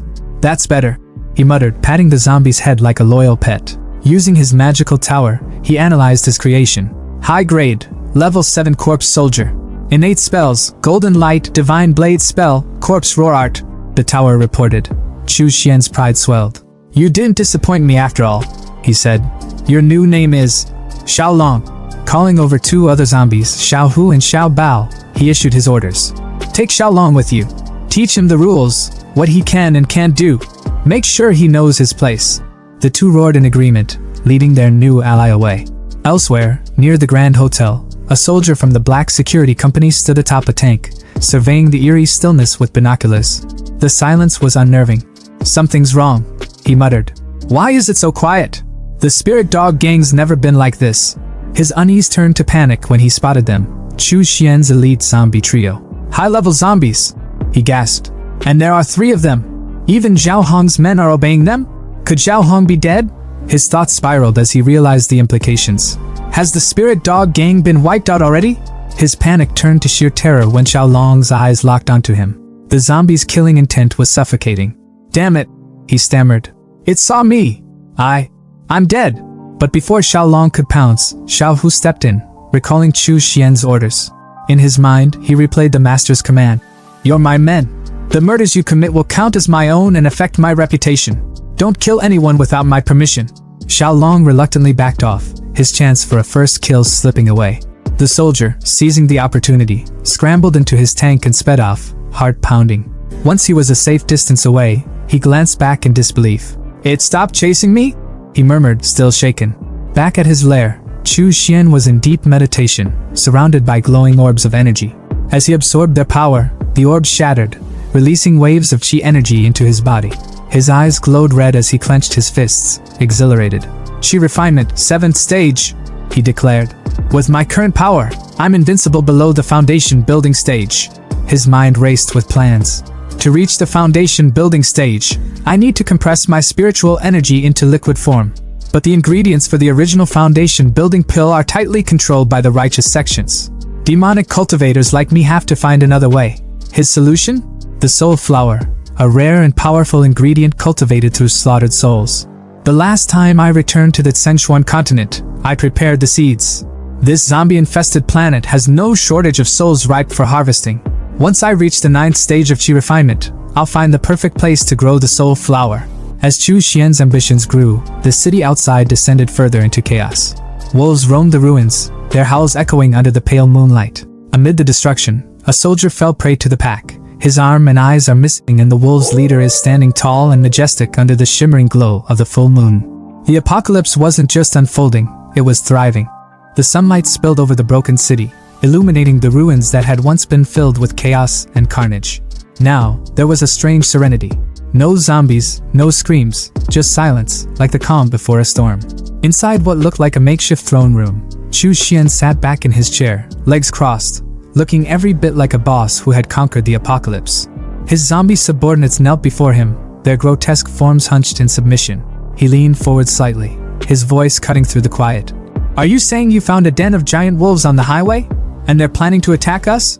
Xiao Hu, one of his zombie soldiers, let out a guttural roar, confirming the report. Chu Xian leaned back, his mind already calculating the next move. Xiao Hu and Xiao Bao had already leveled up to corpse soldiers, and Xiao Long had reached level 9. These wolves had the audacity to ambush them. Chu Xian's lips curled into a smirk. "Confident little bastards," he thought. But this wasn't just an annoyance, it was an opportunity. His thoughts sharpened. Perhaps this den could be the perfect breeding ground for spirit flowers. Without wasting time, he waved his hand, sucking his zombie trio into his magical tower to rest. His gaze shifted toward the city outside, a flicker of excitement in his eyes. Kicking his leg up onto the table with casual arrogance, he announced, "I just broke through the 9th stage of chi refinement. Looks like it's time to stretch my legs." Moments later, Chu Xian stood on his flying sword, the wind whipping through his hair as he surveyed the city below. The magical tower rested in his palm, its faint glow pulsing with the energy of his undead soldiers inside. His voice was calm but commanding. "Is it here?" he asked, the question hanging in the air. From within the tower, Xiao Hu's roar confirmed the location. Chu Xian descended gracefully and landed near a pair of smashed tanks. His sharp eyes fell on a lifeless body sprawled on the ground. "A Linjiang army guard," he muttered. "So even a level 1 transcendent couldn't survive this." His tone grew colder. "These wolves aren't as simple as I thought." Suddenly, a baby's cry pierced the stillness. The sound was raw and desperate, echoing across the ruins. Chu Xian froze, his eyes narrowing. That cry didn't sit right with him. His instinct screamed that something was off. Without hesitation, he conjured a green fireball, the glowing energy crackling in his palm before he hurled it toward the sound. The explosion lit up the area, a wave of destruction rippling outward. When the dust settled, a severed wolf leg landed near his feet. He stared at it, his expression unreadable, before speaking in a voice so cold it could freeze the air. "If a Linjiang army guard, a transcendent no less, died here, how could a baby survive? Crying so damn loud too?" His gaze darkened. "Someone else might have rushed in to save a life. But unfortunately," he smirked, his voice dropping to a cruel whisper, "you ran into me, a cold-blooded demon cultivator." As if on cue, a deep, guttural howling erupted around him. The ground trembled as the wolves emerged, their glowing crimson eyes locked on Chu Xian with unrelenting hatred, their snarls filling the air as they prepared to attack. But Chu Xian stood unfazed, his expression almost bored. With a casual flick of his hand, he summoned his zombie trio from the magical tower. The undead soldiers materialized, their grotesque forms radiating malice as they roared in unison. The wolves hesitated for a moment, their bloodlust clashing with the overwhelming aura of the zombies. Then, the pack parted, making way for their leader. A massive wolf stepped forward, its blue fur shimmering like frost under the sunlight. A black horn jutted from its head, and its claws scraped against the ground, sharp enough to carve through steel. Chu Xian's eyes narrowed as he studied the creature. "A level 2 transcendent wolf king," he muttered, almost impressed. "Not bad."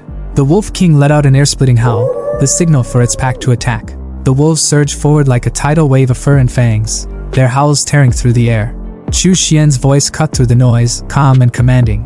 "Leave the transcendent to me," he told his zombies. "The rest are yours." The trio roared in response, charging into the fray without hesitation. The battlefield erupted into chaos. Blood sprayed as claws met bone, teeth tore into flesh, and the undead soldiers fought with a ferocity that matched the wolves' savage attacks. The ground was littered with bodies as the two sides clashed, either willing to back down. Meanwhile, Chu Xian faced the Wolf King head-on. The massive creature lunged at him with its powerful jaws, but Chu Xian sidestepped effortlessly, his movements fluid and precise. "Good teeth, strong bones," he muttered with a smirk. "You pass." The Wolf King snarled, its crimson eyes blazing with fury as it launched another attack. But Chu Xian was already one step ahead. Channeling his chi energy, he unleashed a bloodworm spell, the crimson energy coiling like a whip around the beast's jaw. With a flick of his wrist, he slammed the Wolf King into the ground, the impact sending shockwaves through the battlefield. Dust and debris flew everywhere as the creature groaned, momentarily stunned. Chu Xian walked toward it, his expression cold and calculating. "It survived my attack," he noted, tilting his head slightly. "Its physique is impressive. Pass." He glanced back at his zombie trio, their grotesque forms tearing through the remaining wolves with ease. The pack was no match for the undead soldiers, and soon the battlefield was silent again, save for the groans of the injured Wolf King. Chu Xian turned to his soldiers and spoke with quiet authority. "Carry them all back to the hotel," he ordered, his voice cutting through the aftermath like a blade. Meanwhile, elsewhere in the city, a tank screeched to a halt at the site of the earlier battle. 3 men stepped out, their faces grim.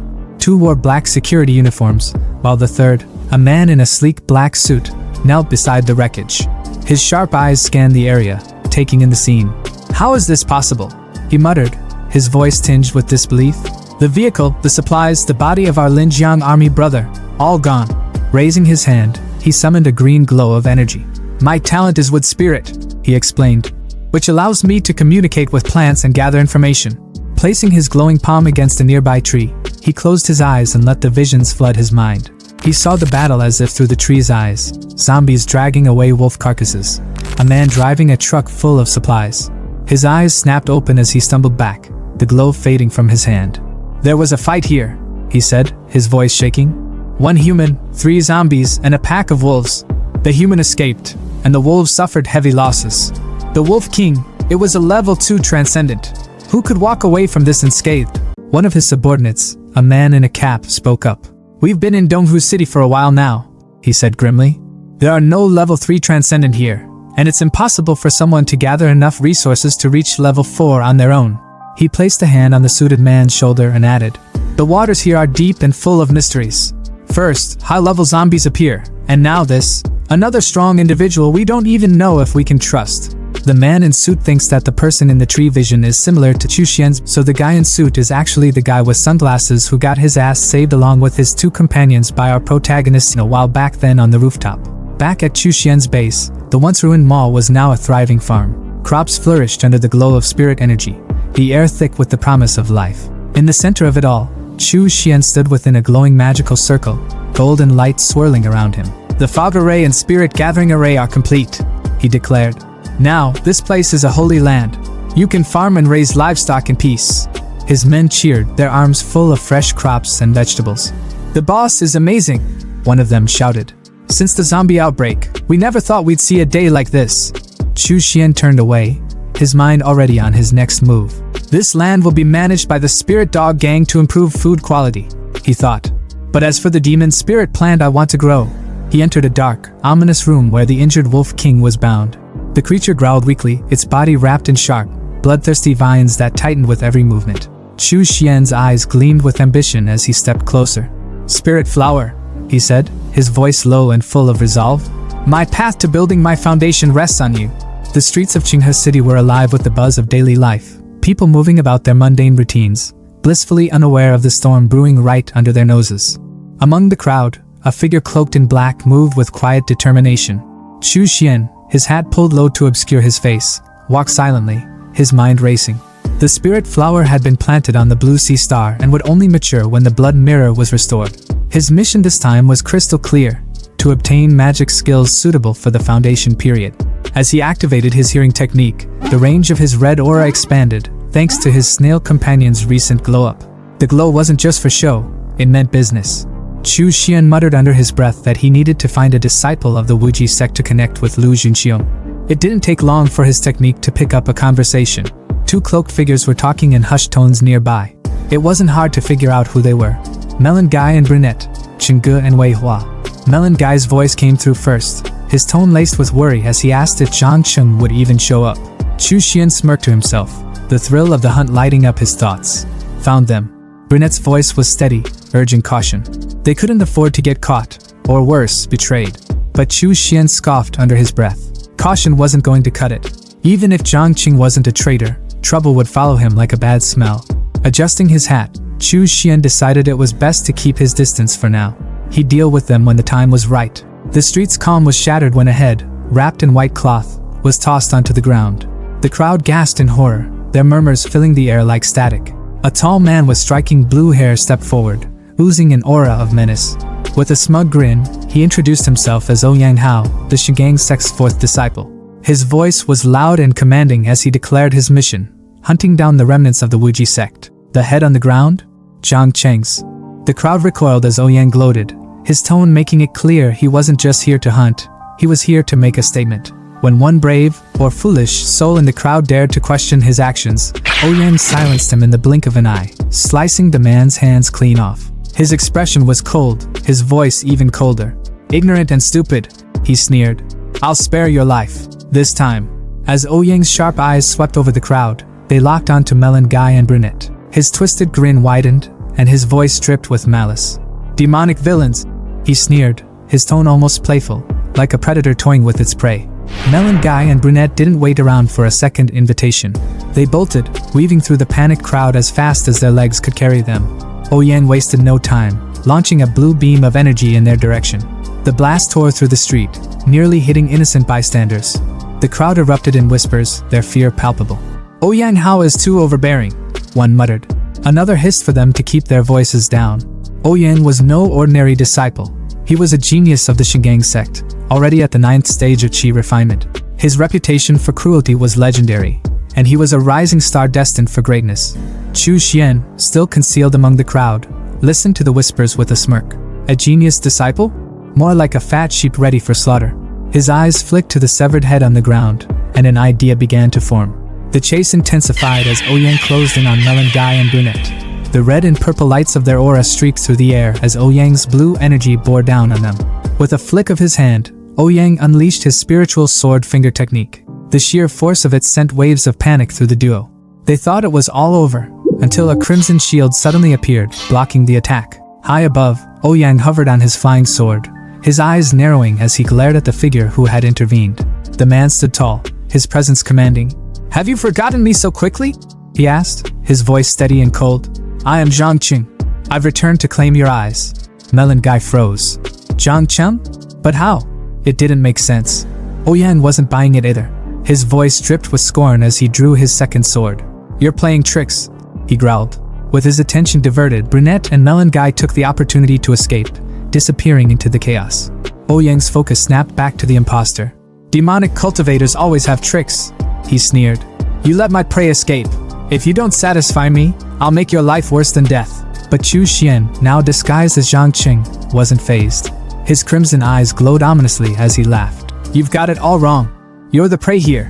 The tension snapped like a drawn bowstring as Chu Xian's zombie trio emerged, charging toward Ouyang with unrelenting force.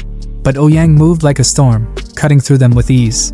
His sword aura was relentless, indestructible, or so he thought. When he finally reached Chu Xian, ready to deliver the killing blow, his blade was stopped midair by something unexpected. A steel blood worm coiled around the blade like a living chain, its metallic body impervious to the sharp edge. Ouyang's eyes widened in disbelief. The worm had evolved. Chu Xian wasted no time, activating his blood-binding skill. The worm wrapped itself around Ouyang's body, tightening like a vice. But Ouyang wasn't done. "Interesting," he said, his grin returning. With a burst of golden energy, he activated a Shingang sect secret skill. "Release!" The energy shattered Chu Xian's binding, and Ouyang's aura flared brighter than ever. With his chi energy gathered at his fingertips, he prepared to unleash his ultimate move. "Your little tricks end here," he spat. Chu Xian's grin widened. "Is this your trump card? Looks impressive. I've been waiting for a decent opponent." Ouyang charged, his voice echoing as he screamed the name of his killer technique. "Shigang Absolute Sword Finger!" The air crackled with raw energy as he closed in on Chu Xian. But in a flash of smoke and chaos, everything changed. Ouyang froze mid-attack, his finger piercing nothing but air. Behind him stood Chu Xian, his zombie Xiaolong by his side. Ouyang's chest, however, was no longer whole. A gaping hole had been drilled through him by Xiaolong's devastating fist. This kinda reminded me of a scene from One Piece. Blood poured from the wound as Ouyang dropped to his knees. His voice trembled, weak and broken. "How is this possible? Who are you?" Chu Xian removed his Zhangqing disguise with a flourish, his cold voice cutting through the air. "The sex genius is just that." Back at the Wuji sex hideout, Melon Guy and Brunette reported their escape to Master Lu. "It must have been Chu Xian!" Melon Guy exclaimed, his voice filled with awe. "Senior brother Chu saved us twice." But Master Lu wasn't impressed. His voice was sharp as he barked his orders. "This kind of disciple must not be allowed to cause trouble. Where did you meet Ouyang Hao? Take me to rescue him now." A voice cut through the tension like a knife. "No need."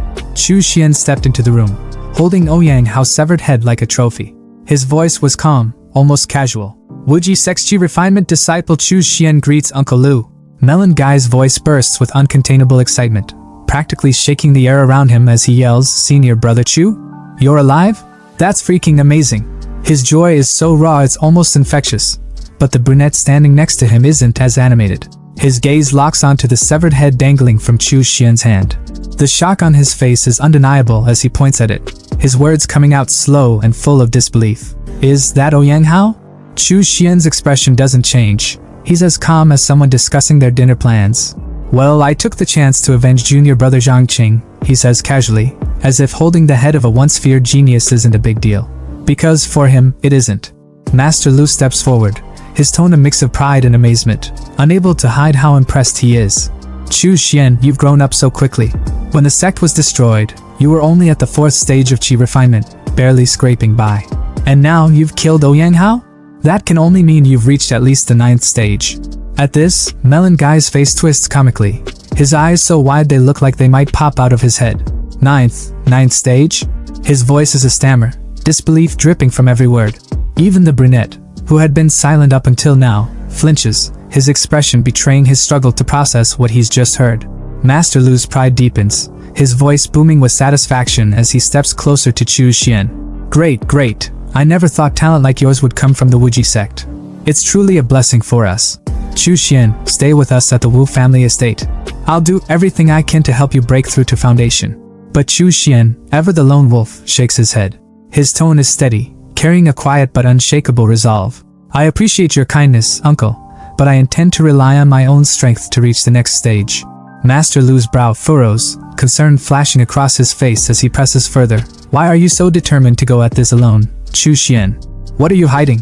Chu Xian's thoughts turn inside him, but outwardly, he places a hand on his chest, his voice taking on a dramatic edge. "Uncle, this situation isn't optimistic. If all the resources were poured into me, my brothers' lives would only become harder. I can't live with myself knowing I've made their paths more difficult just for my selfish gains." His words hit hard, cutting through the tension like a blade. Both Melon Guy and the brunette are visibly moved, their expressions softening. Melon Guy's voice trembles with admiration as he blurts out, "Senior Brother Chu, you're so selfless." Master Lu places a hand on Chu Xian's shoulder, his tone heavy with emotion. "It's rare to see someone with a heart like yours, Chu Xian. If the sect still existed, I would have never let talent like yours wander off on its own. If you ever need anything, don't hesitate to come to me." Chu Xian hesitates for a moment, his tone careful but direct as he asks, "Uncle, I was wondering about the blood refining scripture. How much does it cost?" Without hesitation, Lu raises 5 fingers, his voice calm. 500 blood beads, and I'll give you a copy." Chu Xian's mind races for a moment, a flicker of surprise crossing his face. In the past, even 1,000 sect contribution points wouldn't have been enough to exchange for something like this. Uncle Lu really is giving me a good deal. Outwardly though, he sighs, fumbling with his pouch as he blurts out, "Thank you for your kindness, uncle, but I only have 300 blood beads, plus the spirit stones I got from Ouyang Hao." Lu chuckles, brushing off the difference with a wave of his hand. "Don't worry about it. They're resources meant for disciples anyway. If they don't need it, I can just give it to you for free." Chu Xian freezes for a moment, stunned by Lu's generosity. His earlier wariness dissolves, replaced by a newfound respect. This disciple is truly grateful," he mutters, his voice soft but sincere. Lu hands him the blue book, the coveted blood refining scripture, his tone fatherly and full of warmth. "Take care of yourself out there, Chu Xian. Don't push yourself too hard. If trouble comes your way, come find me at the Wu family estate." Chu Xian bows deeply, his voice carrying the weight of his gratitude as he replies, "Yes, uncle." As he leaves, his brothers and Lu's voices echo behind him, their farewells tinged with both pride and sadness. Chu Xian, however, is lost in thought as he walks away. The Wuji sect may have been a demonic sect, but someone as kind and good-hearted as Lu Jinxiong exists here. This world, the Tsengchuan continent, is there even a place where good people can thrive? His thoughts linger, heavy with contemplation, until the scene shifts to the Wuji sect training grounds. There, Su Ming, the arrogant traitor who once betrayed Chu Xian, is blindsided by shocking news. "Uncle Lu, how did we get so many blood beads?" His voice is sharp, suspicion dripping from every word. Lu's reply is simple but heavy with meaning. "They were brought by Chu Xian." At this, Su Ming's face twists in disbelief, his voice rising. "Chu Xian? He's still alive?" The brunette, who had been silently observing, finally speaks, his tone cutting like a blade. "Not only is he alive, But he's reached the 9th stage of Qi refinement and killed Ouyang Hao. Su Ming freezes like a statue, his thoughts a chaotic mess. Did Chu Xian really kill those guards at typing? But how the hell did his power grow so fast? The brunette smirks, his words sharp and mocking as he addresses Su Ming. If you think so little of senior brother Chu, then you won't want his share of the blood beads, right? Melon guy, never one to miss a chance to tease, jumps in with a grin. If you don't want them, we'll happily take them. Su Ming panics, his desperation spilling over as he stammers. I want them. I want them. His hands reach out greedily, clutching at the air as if afraid the beads will vanish. But deep inside, jealousy burns like fire. Damn it, Chu Xian must have found something extraordinary. How else could he grow so strong so quickly? What the hell is he hiding? Back at the Grand Hotel, Chu Xian's hideout. The atmosphere is anything but calm. A shimmering purple energy leaks from a small golden mirror, rousing one of the wolves guarding his room. The mirror, the very artifact that summoned Chu Xian to this apocalyptic world, hums with power as Chu Xian steps through. His wolves rush to greet him, their tails wagging with unrestrained excitement. He pets them briefly before heading inside, where 2 of his men greet him with relieved smiles. Boss, you're finally back. It's been 2 months, but everything is fine. The garden core were harvested without a hitch. Chu Xian smiles, his voice calm and approving. With Xiao Hu and the others patrolling with the spirit dogs, plus the arrays, it looks like no one dared approach the Grand Hotel. But his focus quickly shifts as he opens a nearby door. His thoughts are sharp and focused. The most important thing now is the spirit flower. Purple energy spills out through the gap, and as he steps inside, his eyes widen at the sight. The room is overrun with spiky purple vines, their flowers blooming in abundance. There are so many of them. These spirit flowers are enough for me to refine 3 foundation blood pills, he exclaims, his excitement barely contained. But his expression darkens as his gaze falls on the unconscious Wolf King, its body wrapped tightly in vines. He crouches down, his voice low and cold. You've lasted this long thanks to your strong body. But now that everything is ready, your time is up. With a swift motion, he disconnects the main vine, ending the Wolf King's life without hesitation. The room fills with the ingredients he's carefully cultivated for his next plan. The path of cultivation, it's all about resources. Talent alone isn't enough, he muses. Sitting before an ancient furnace, Chu Xian begins the refining process.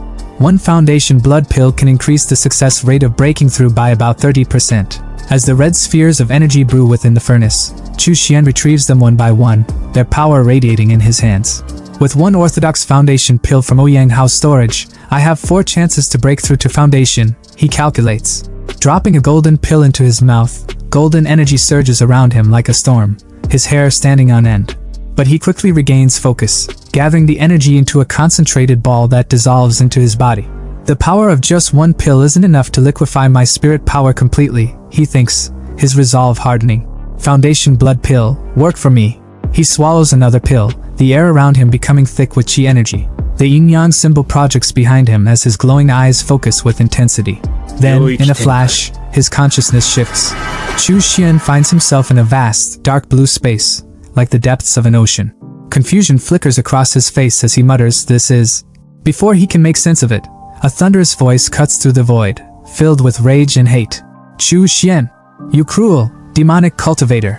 A massive wolf silhouette emerges from the shadows, its presence oppressive and suffocating. "I will never let you break through foundation." The wolf lunges toward him, its jaws wide enough to swallow him whole. But Chu Xian remains calm, his thoughts sharp and clear. No, this is a hard demon illusion. The creature let out a deafening roar, its immense aura crushing the air around it, but Chu Xian didn't even flinch. His gaze was sharp, unbothered, as he raised a single finger. From its tip, a glowing red spiritual energy began to swirl, crackling with raw power. Without hesitation, Chu Xian unleashed his energy bullets at the monstrous wolf in front of him, his voice cutting through the chaos like a blade. "Get lost!" he shouted, his tone dripping with venom. But even as he attacked, his mind was racing, sharp and analytical, piecing together the situation like a puzzle. He thought bitterly, although the foundation-building blood pill mimics the effects of a genuine foundation-building pill, it's nothing more than a counterfeit, a desperate crutch for demon cultivators. Its medicine is tainted, filled with the resentment of living souls, and that poison seeps into the heart, creating this heart demon illusion. The wolf's form twisted, its dark aura growing denser, its piercing red eyes slicing through the watery barrier between the two.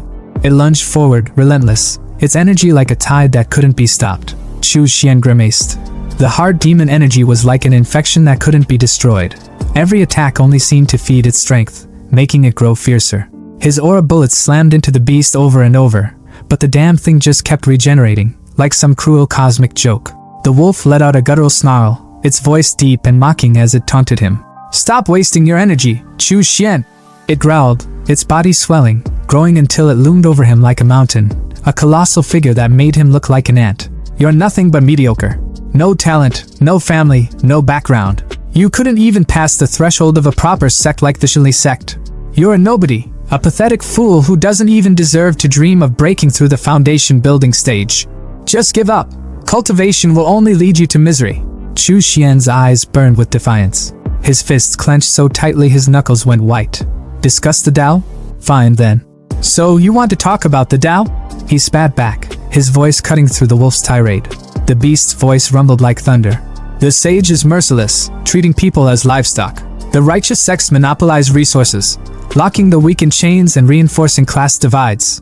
Following the so-called righteous path leads nowhere. It's a road to insignificance." Chu Xian's lips curled into a smirk, his eyes fierce as he pointed a finger at the creature. "And yet, the path of demon cultivation is no better," he fired back. "You seize the essence of heaven and earth, drain the vitality from all things, and call it power? How could such an unorthodox path lead to true success?" The wolf's massive claw, crackling with blue lightning, came crashing down toward him, but Chu Xian didn't even blink. He stood tall, arms outstretched, his voice rising above the chaos. "If the heavens won't give it to me, I'll carve my own path. I'll dominate, even if it means wading through rivers of corpses. I now possess the blood mirror destiny and the resources of an entire planet. I, Chu Xian, will defy the heavens themselves and rewrite my fate." The wolf hesitated for a fraction of a second, but it was enough. Its massive form began to crack, its skin rotting away in an instant, leaving behind only a pile of shattered bones. As the remains fell into the waters below, something new emerged, a pair of delicate hands, pale and almost glowing. From the bones rose a stunning woman with feline ears, her body barely wrapped in a thin, silk-like cloth that left little to the imagination. She floated upside down toward Chu Xian, her movements slow and deliberate, her gaze seductive. Most men would have been utterly disarmed by her presence. A literal nosebleed moment. But Chu Xian, nah, my boy wasn't about to simp. His expression didn't falter for a second. She leaned in, her hand brushing against his shoulder with a teasing touch. Her voice was smooth, almost hypnotic, as she whispered, "Chu Xian, you were never inherently evil. Think back to why you began cultivating in the first place." She floated behind him, pressing herself against his back, her breath warm against his ear. "When you first crossed over, you were oppressed, living on the edge of survival, willing to do anything for power. But now, look at you. You're already the strongest in Donghu City. No one can threaten you anymore." She moved in front of him, her silk falling away completely, leaving her entirely exposed, but Chu Xian only frowned, unimpressed, almost disappointed. Her voice dripped with temptation as she said, "Power, wealth, beauty, it can all be yours. Stop fighting, and you can enjoy everything life has to offer." Chu Xian's smirk returned, sharp and unyielding. His voice was steady and cold as he replied, "As expected of the infamous hard demon illusion. You almost had me, but this little performance of yours? It's just a stall tactic to outlast the effects of the foundation-building blood pill." Her composure cracked, her body tensing as his words cut through her like a blade. He raised his hand, revealing a crimson pill glowing with ominous energy. Without hesitation, he popped 2 of them into his mouth, swallowing them down like candy. His body erupted with fiery energy, his aura exploding outward as flames began to consume him. The woman's eyes filled with panic as she screamed, "You're insane! You actually dared to swallow 2 foundation-building blood pills at once? The spiritual power might grow, but the resentment of the living souls will only make me stronger. You'll die an even more miserable death." Chu Xian's lips curled into a menacing grin, his aura now overwhelming, his presence dominating. "No," he said calmly, his voice cutting through her panic like a knife. "I'm done wasting time with you. This little illusionary discussion of the Tao. It's reminded me of one thing. No reason, no obstacle, no force can stop the spirit of human progress." His body trembled slightly as fiery wings burst from his back, flames engulfing him completely. He shot into the air like a phoenix, leaving an explosion of fire in his wake. His eyes now glowed a blazing red as he hovered above her, his voice booming with power and conviction. "No reason can stop me." The woman, unable to withstand the searing heat of his flames, muttered weakly, "You've won." Ek. Her voice trembled with defeat, her seductive demeanor completely shattered. But Chu Xian wasn't done. Raising a hand, he summoned his flames, his expression cold and merciless as he aimed his power at her. She fell to her knees, begging, her voice desperate. Chu Xian, I'll stop. I won't obstruct your breakthrough anymore. What more do you want from me? His voice was deathly calm, his aura suffocating. I'm just curious, he said, his tone sharp and cutting. Whether the blood fiend magic refining scripture can burn away this hard demon of yours. Chu Xian clenched his fist, and his magic lashed out like a serpent, wrapping tightly around the catgirl. She screamed in agony, her cries echoing through the space, the heat of his magic searing her skin. Well, considering she was completely naked, it probably burned even worse. Her voice rose, desperate and filled with pain. What? No! Chu Xian! You are cruel, heartless! Are you not afraid of retribution? But Chu Xian barely spared her a glance, his tone cold and detached as he watched her body burn away into raw energy. Retribution? You're wasting your breath, beast. That's not something I'm worried about. The flames consumed her entirely, leaving nothing behind but pure energy, which Chu Xian absorbed into himself without hesitation. His confidence grew with every passing second, his voice ringing with conviction as he declared, My merits will only grow greater. My path of demon cultivation will stretch endlessly, to eternity. Meanwhile, outside his consciousness, his physical body remained seated in a meditative state, his expression calm but intense. Then, all at once, his eyes snapped open, glowing a fierce, unrelenting red. A thunderous shout erupted from his mouth. Break for me. A tidal wave of energy exploded from his body, radiating outward in every direction. His aura was suffocating, and his glowing red eyes gleamed with an intensity that could pierce the heavens. The power surged beyond the confines of his room, breaking through walls and spreading across the entire building. Outside, pedestrians trying to avoid the wandering zombies stopped in their tracks, shielding their faces from the fiery red light that shot through the roof like a beacon in the night.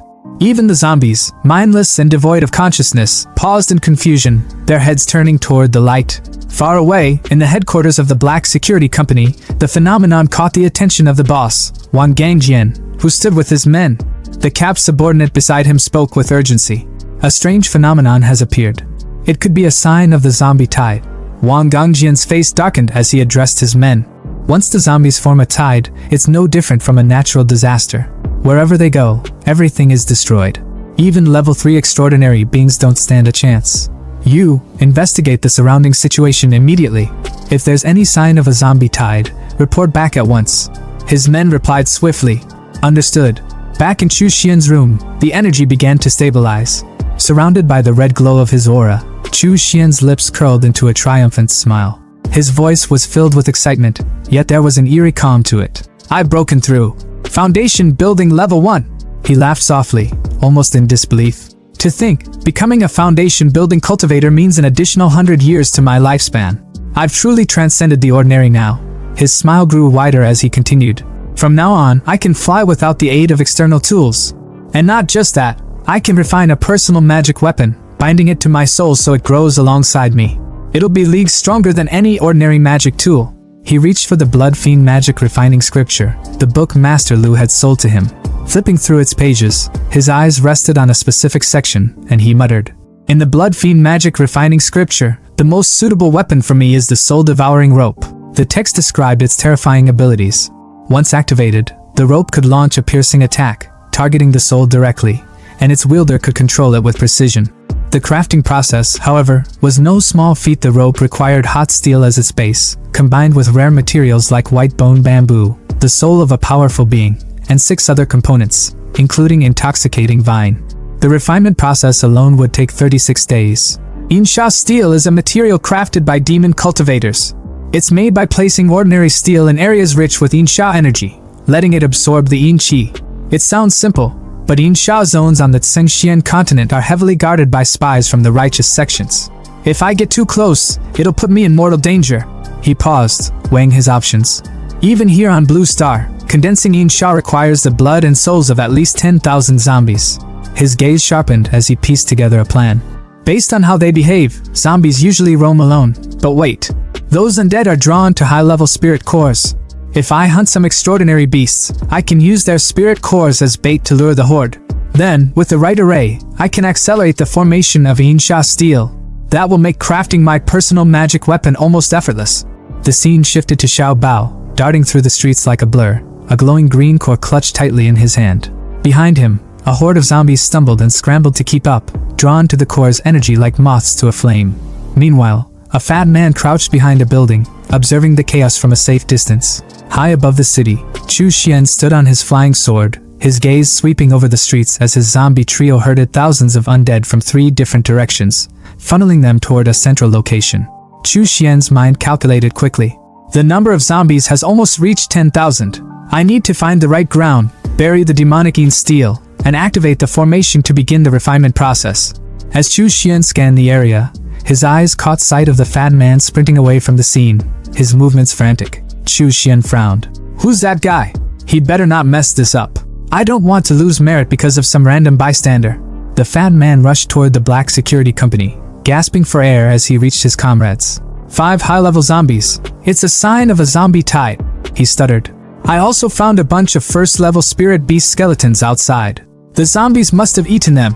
The capped man's face tensed as he processed the information. If the zombies provoke the spirit beasts into gathering, Dongwu City will be wiped out completely. Suddenly, a scream pierced the air. The capped man turned to see one of his comrades being dragged into the shadows, a giant spider sinking its fangs into his neck. The poor man's pleas for help were drowned out by the sound of the spider's venomous enzymes corroding his body. Within seconds, he was nothing but spider food. The fat man, thinking he was the main character of this story, stepped forward, pulling out what appeared to be a magical spear. But instead of a traditional weapon, he used his own unique ability, fat manipulation. His body shimmered as he shaped his excess fat into a spear, hurling it at the spider with surprising speed, like a thunderbolt made of pure grease. The spear impaled the beast, but it was too late to save their comrade, whose body had already been reduced to a liquefied mess. The capped man observed the scene grimly. Spiders are mutated spirit beasts. Even though they don't form spiritual energy cores, their venom and enzymes are lethal. There's no saving someone once they're bitten. The fat man glanced nervously at the room ahead, which was filled with webs. His stomach churned as he muttered, "There are so many webs in there. What if there's more than one spider?" The silence was heavy, but Fatty's intuition was sharper than anyone gave him credit for. He was right, too damn right. From the shadows, an army of spiders began crawling out, their numbers quickly swelling to about 20. But the real nightmare? Behind them loomed a massive spider with 6 glinting, soulless eyes, a grotesque predator that screamed, "Boss fight." The guy in the cap froze for a moment before blurting out, "Shit, this is an actual spider's nest." Fatty, true to his survival instincts, turned on his heels and yelled, "Run for your lives!" But before they could make it far, the giant spider's web shot out, snaring Fatty and his friend mid-run. They dangled upside down like bait, Fatty screaming his lungs out, "Help me! Somebody save me!" The guy in the cap's face twisted in panic as he recognized the monster. A 3rd-level spider mother? Are you kidding me? He pulled out his dagger in desperation, slashing at the sticky, glistening web with everything he had, but it was like trying to cut steel with a butter knife. Damn it! Damn it! I can't cut through this! It's over! We're done for! Despair choked the air as the spider closed in, its fangs glinting with venom.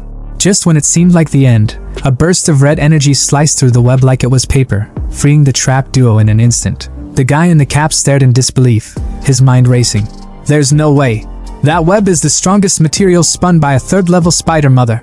I gave it everything I had and couldn't even scratch it. Who the hell just cut through it with one blow? Before he could process, all eyes turned upward. There, riding on a flying sword, was none other than Chu Xian, his figure exuding power and calm arrogance. He never used the sword for battle, preferring his blood worm as his weapon of choice. But now he was floating like some mythical figure straight out of a legend. The guy in the cap and Fatty could only stammer, A sword immortal? Even the spider army froze, their predatory instincts kicking in, sensing the overwhelming danger.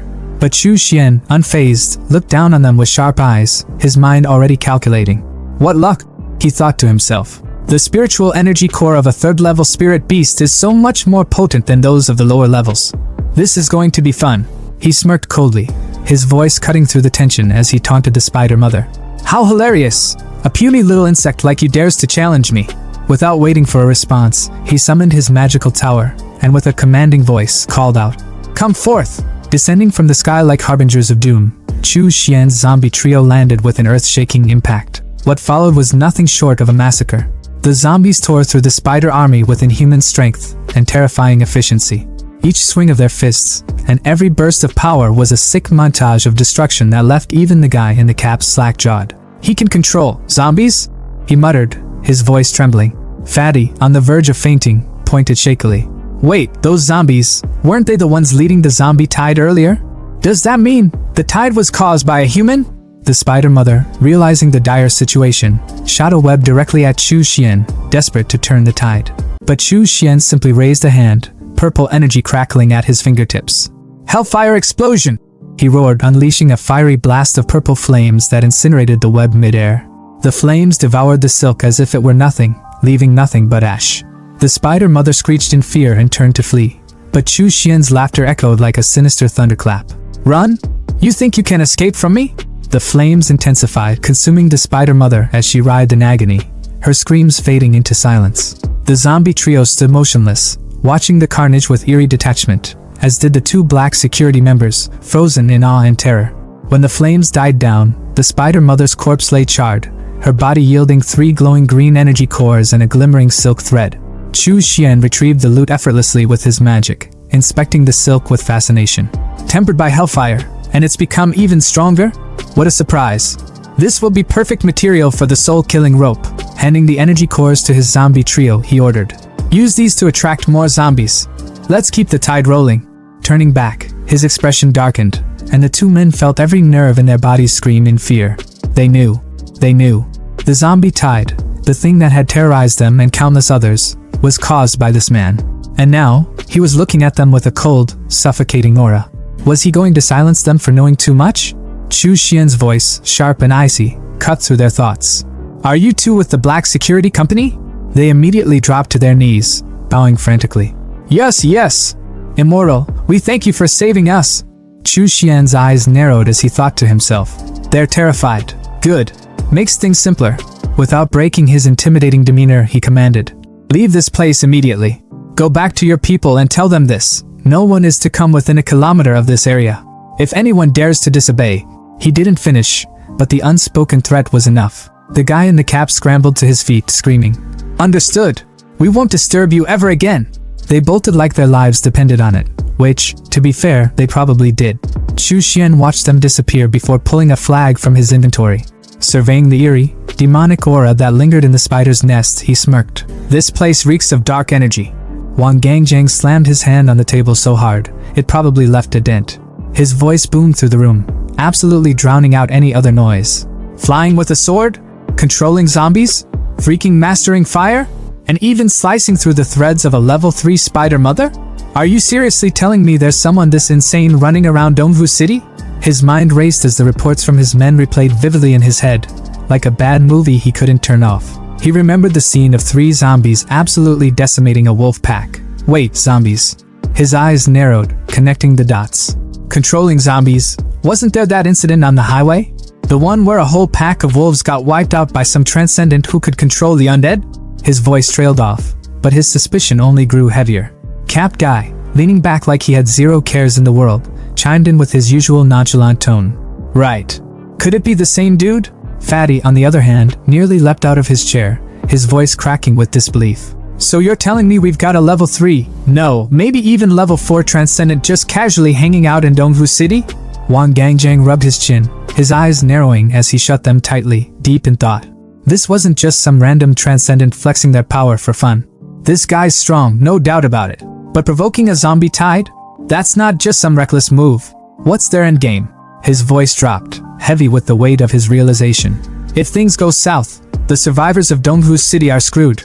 Utterly and completely. Fatty, bless his naive heart, jumped to defend Chu Xian, his voice loud and unwavering, though maybe a little too hopeful. "No way. No one's insane enough to destroy a city over a disagreement. That's some cartoon villain shit." Cap Guy nodded in agreement, his voice calm but firm. "Exactly. He saved me and Brother Tang. He doesn't seem like the type to go full evil mastermind on us." But Wang Gangjang wasn't about to sit around debating vibes. The man stood tall, his energy shifting as his tone turned sharp and unyielding. "Enough. I'm going there myself to figure out his intentions." Cap Guy immediately shot up, panic lacing his voice. "Brother, that's way too dangerous." But Wang Gangjang waved him off without hesitation, shaking his head like a man who had already made peace with his decision. "Dangerous? There are hundreds of lives at Black Blade Security riding on this. As their leader, I don't get the luxury of playing it safe. His aura shifted dramatically, a golden light radiating from his body like he just powered up in a video game. Stay here. I'll try to negotiate with him, convince him to lead the zombie tide away from the city. But if I fail, his voice grew heavier, the weight of his responsibility pressing down on everyone in the room. You all evacuate Donghu City. I'll use my strength as a level 2 transcendent to buy you as much time as I can.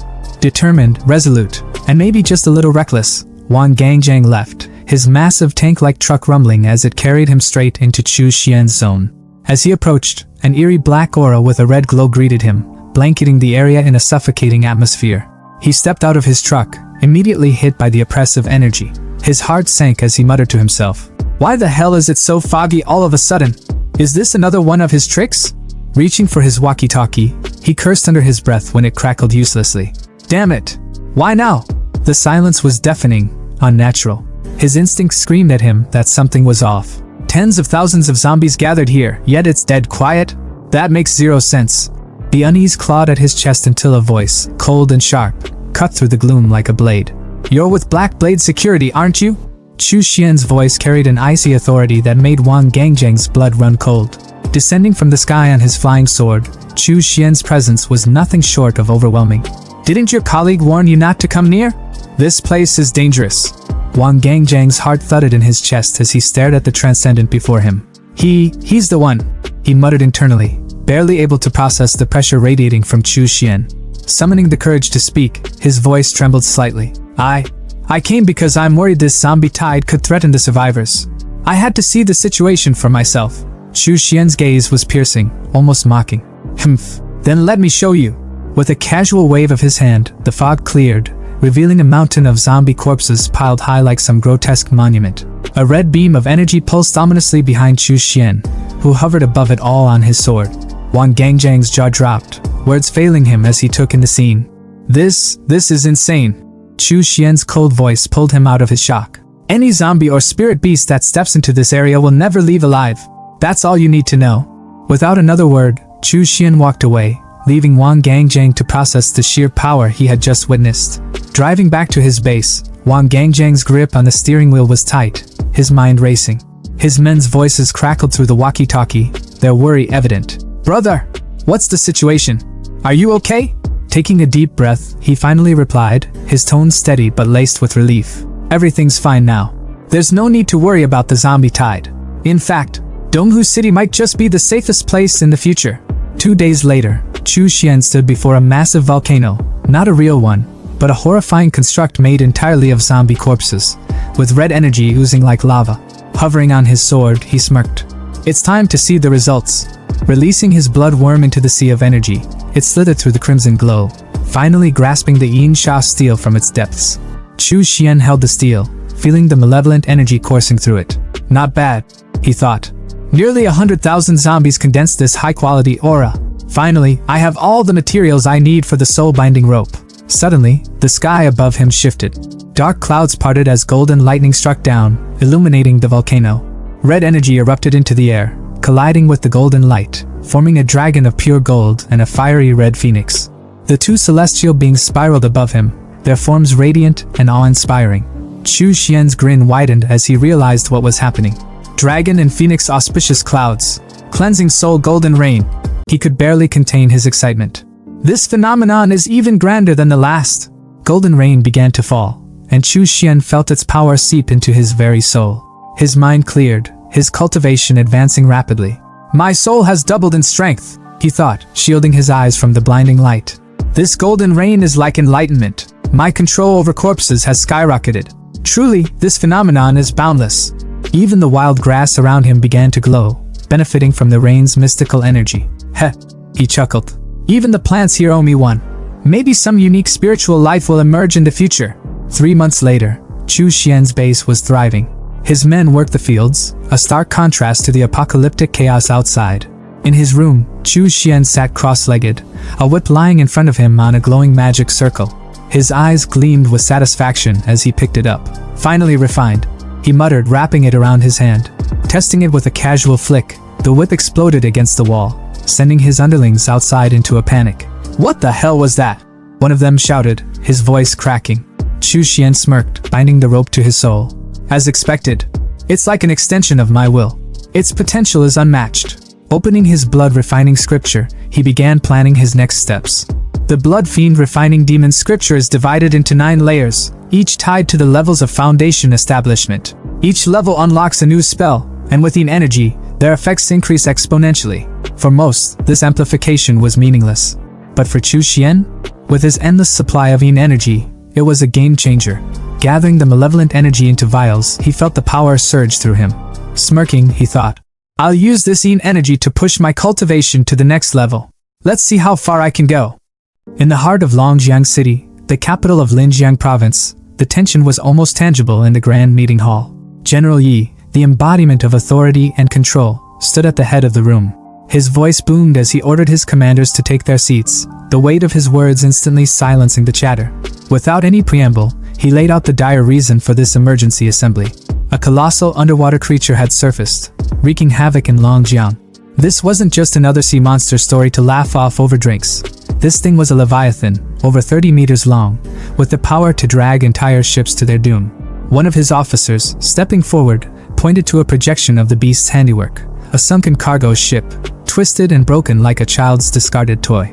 The grim reality hit harder when the officer confirmed that all 30 crew members aboard had perished. The room buzzed with murmurs of disbelief and fear. One commander declared that the creature was no ordinary beast. It had to be at least level 3, a threat that was far beyond what they usually faced. Another grimly admitted that, given their current military strength, taking it down would be anything but easy. But they couldn't just sit idly by while this monstrosity terrorized Longjiang. General Yi slammed his fist down, his voice cutting through the tension like a blade. Their mission wasn't to kill the creature, not yet, but to drive it away, to make it fear the Linjiang army's might. The hall echoed with their unified cry as every commander stood and saluted, ready to carry out their orders. An older man, his voice cautious but filled with purpose, stepped forward. He suggested reaching out to a cultivator he knew of in Donghu City, someone with the power to take on such a beast. General Yi, however, dismissed the idea with a calm arrogance. He acknowledged that extraordinary individuals existed across the empire, but no single man, no matter how powerful, could surpass the might of his 100,000-strong army. Besides, this cultivator was elusive, a shadow that came and went without a trace. Where could they even begin to find him? The idea was left to hang in the air, unanswered, as General Yi moved on to more immediate concerns. Meanwhile, in the MURIM world, Chu Xian sat in a quiet cafe, the picturesque balcony offering a stark contrast to the tension in Longjiang. The waiter approached, handing him a steaming cup of tea. Chu Xian, playing the role of a curious traveling merchant, casually asked about the tea house's name change. The waiter hesitated, his nervousness palpable as he explained that the Wu family, the former owners, had been accused of sheltering remnants of the Wuji sect. Their property had been seized by the Shingang sect in a swift and ruthless move. Chu Xian, though outwardly calm, felt a pang of inevitability. He had seen this coming. The Wu family had drawn too much attention, and trouble had finally caught up with them. He wondered how the remaining members, those who had hidden within the family, were faring now. Leaning into his carefully crafted role, Chu Xian feigned shock, his voice tinged with just the right amount of fear. He asked if the so-called demon cultivators had been captured, pretending to be worried about his own safety. The waiter eagerly reassured him, explaining that the Shingang sect had teamed up with Jilong Temple to hunt down the remnants of the Wuji sect, driving them into the southern cloud mist mountains. The city, he said, was safe now. Chu Xian let out a theatrical sigh of relief, thanking the waiter before sipping his tea. But his mind was already racing. Among the Wu family's hidden members, only Uncle Lu was a Foundation establishment cultivator. The rest wouldn't stand a chance against their pursuers. This was an opportunity he couldn't pass up.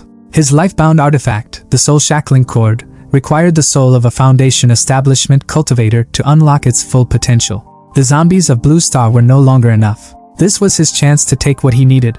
The misty peaks of Cloud Mist Mountain loomed ahead, shrouded in an eerie stillness. Chu Xian moved silently, his senses sharp. Suddenly, a voice rang out, commanding him to stop.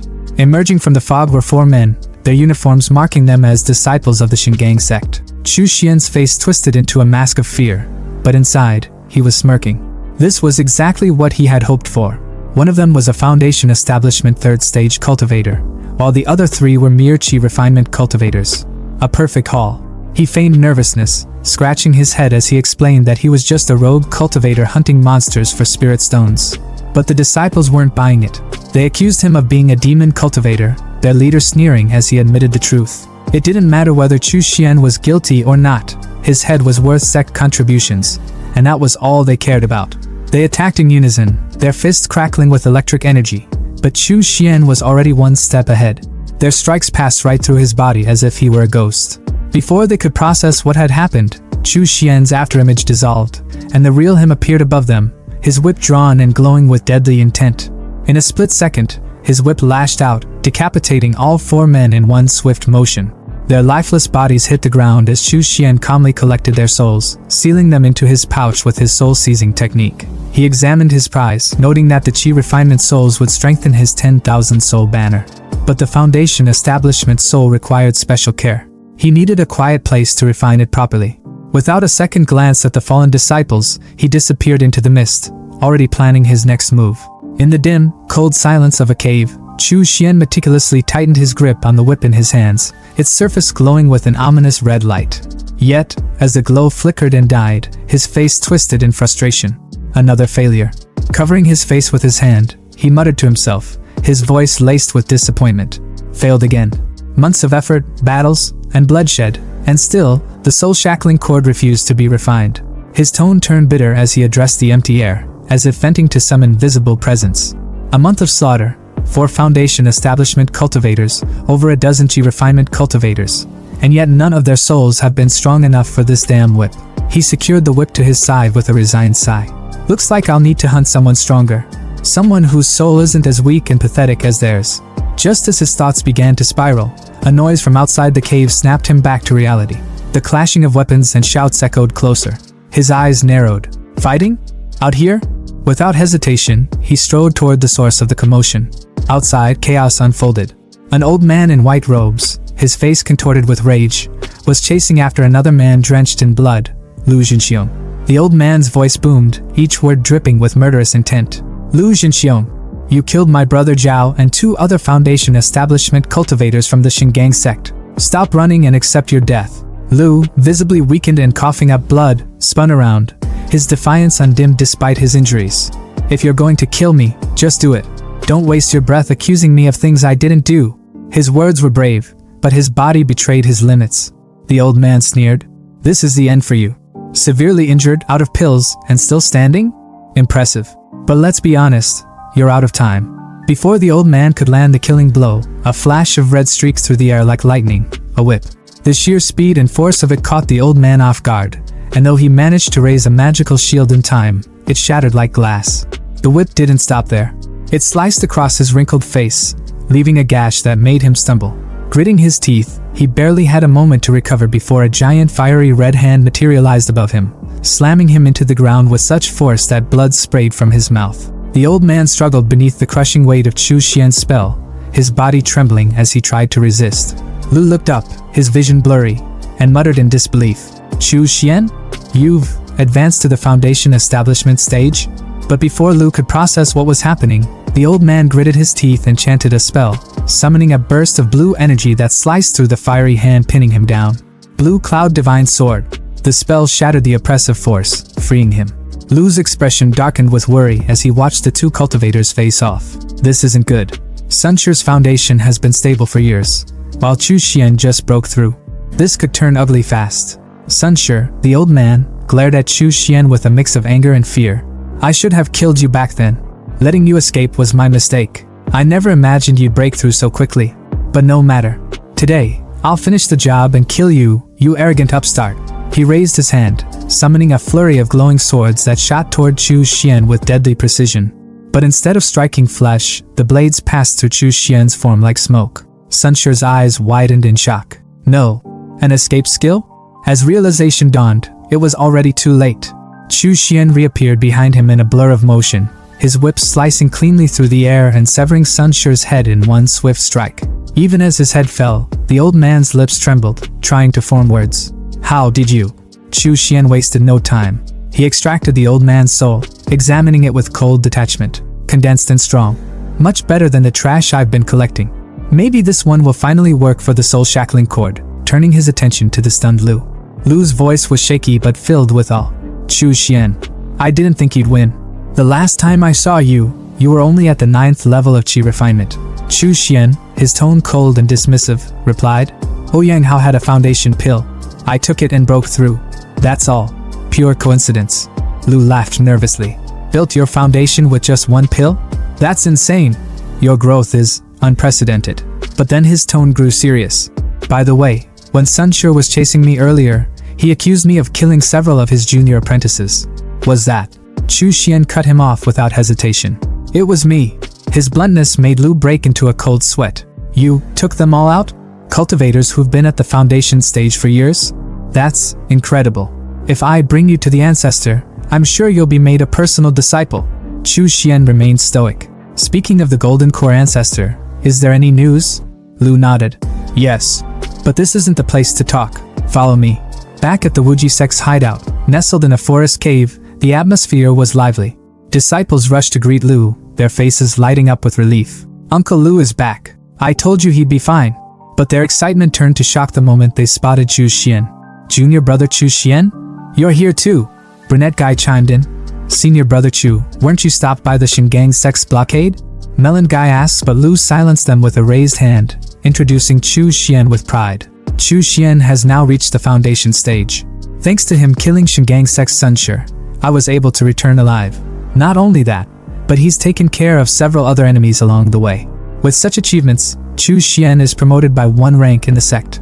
From now on, you will address him as Uncle Chu. The disciples quickly bowed, their voices a mix of awe and respect. Greetings, Uncle Chu. Congratulations, Uncle Chu. Chu Xian's gaze fell on one disciple who hadn't joined the chorus, Su Ming. His voice was icy. Su Ming, you didn't shout. Why? Su Ming stuttered, his face pale.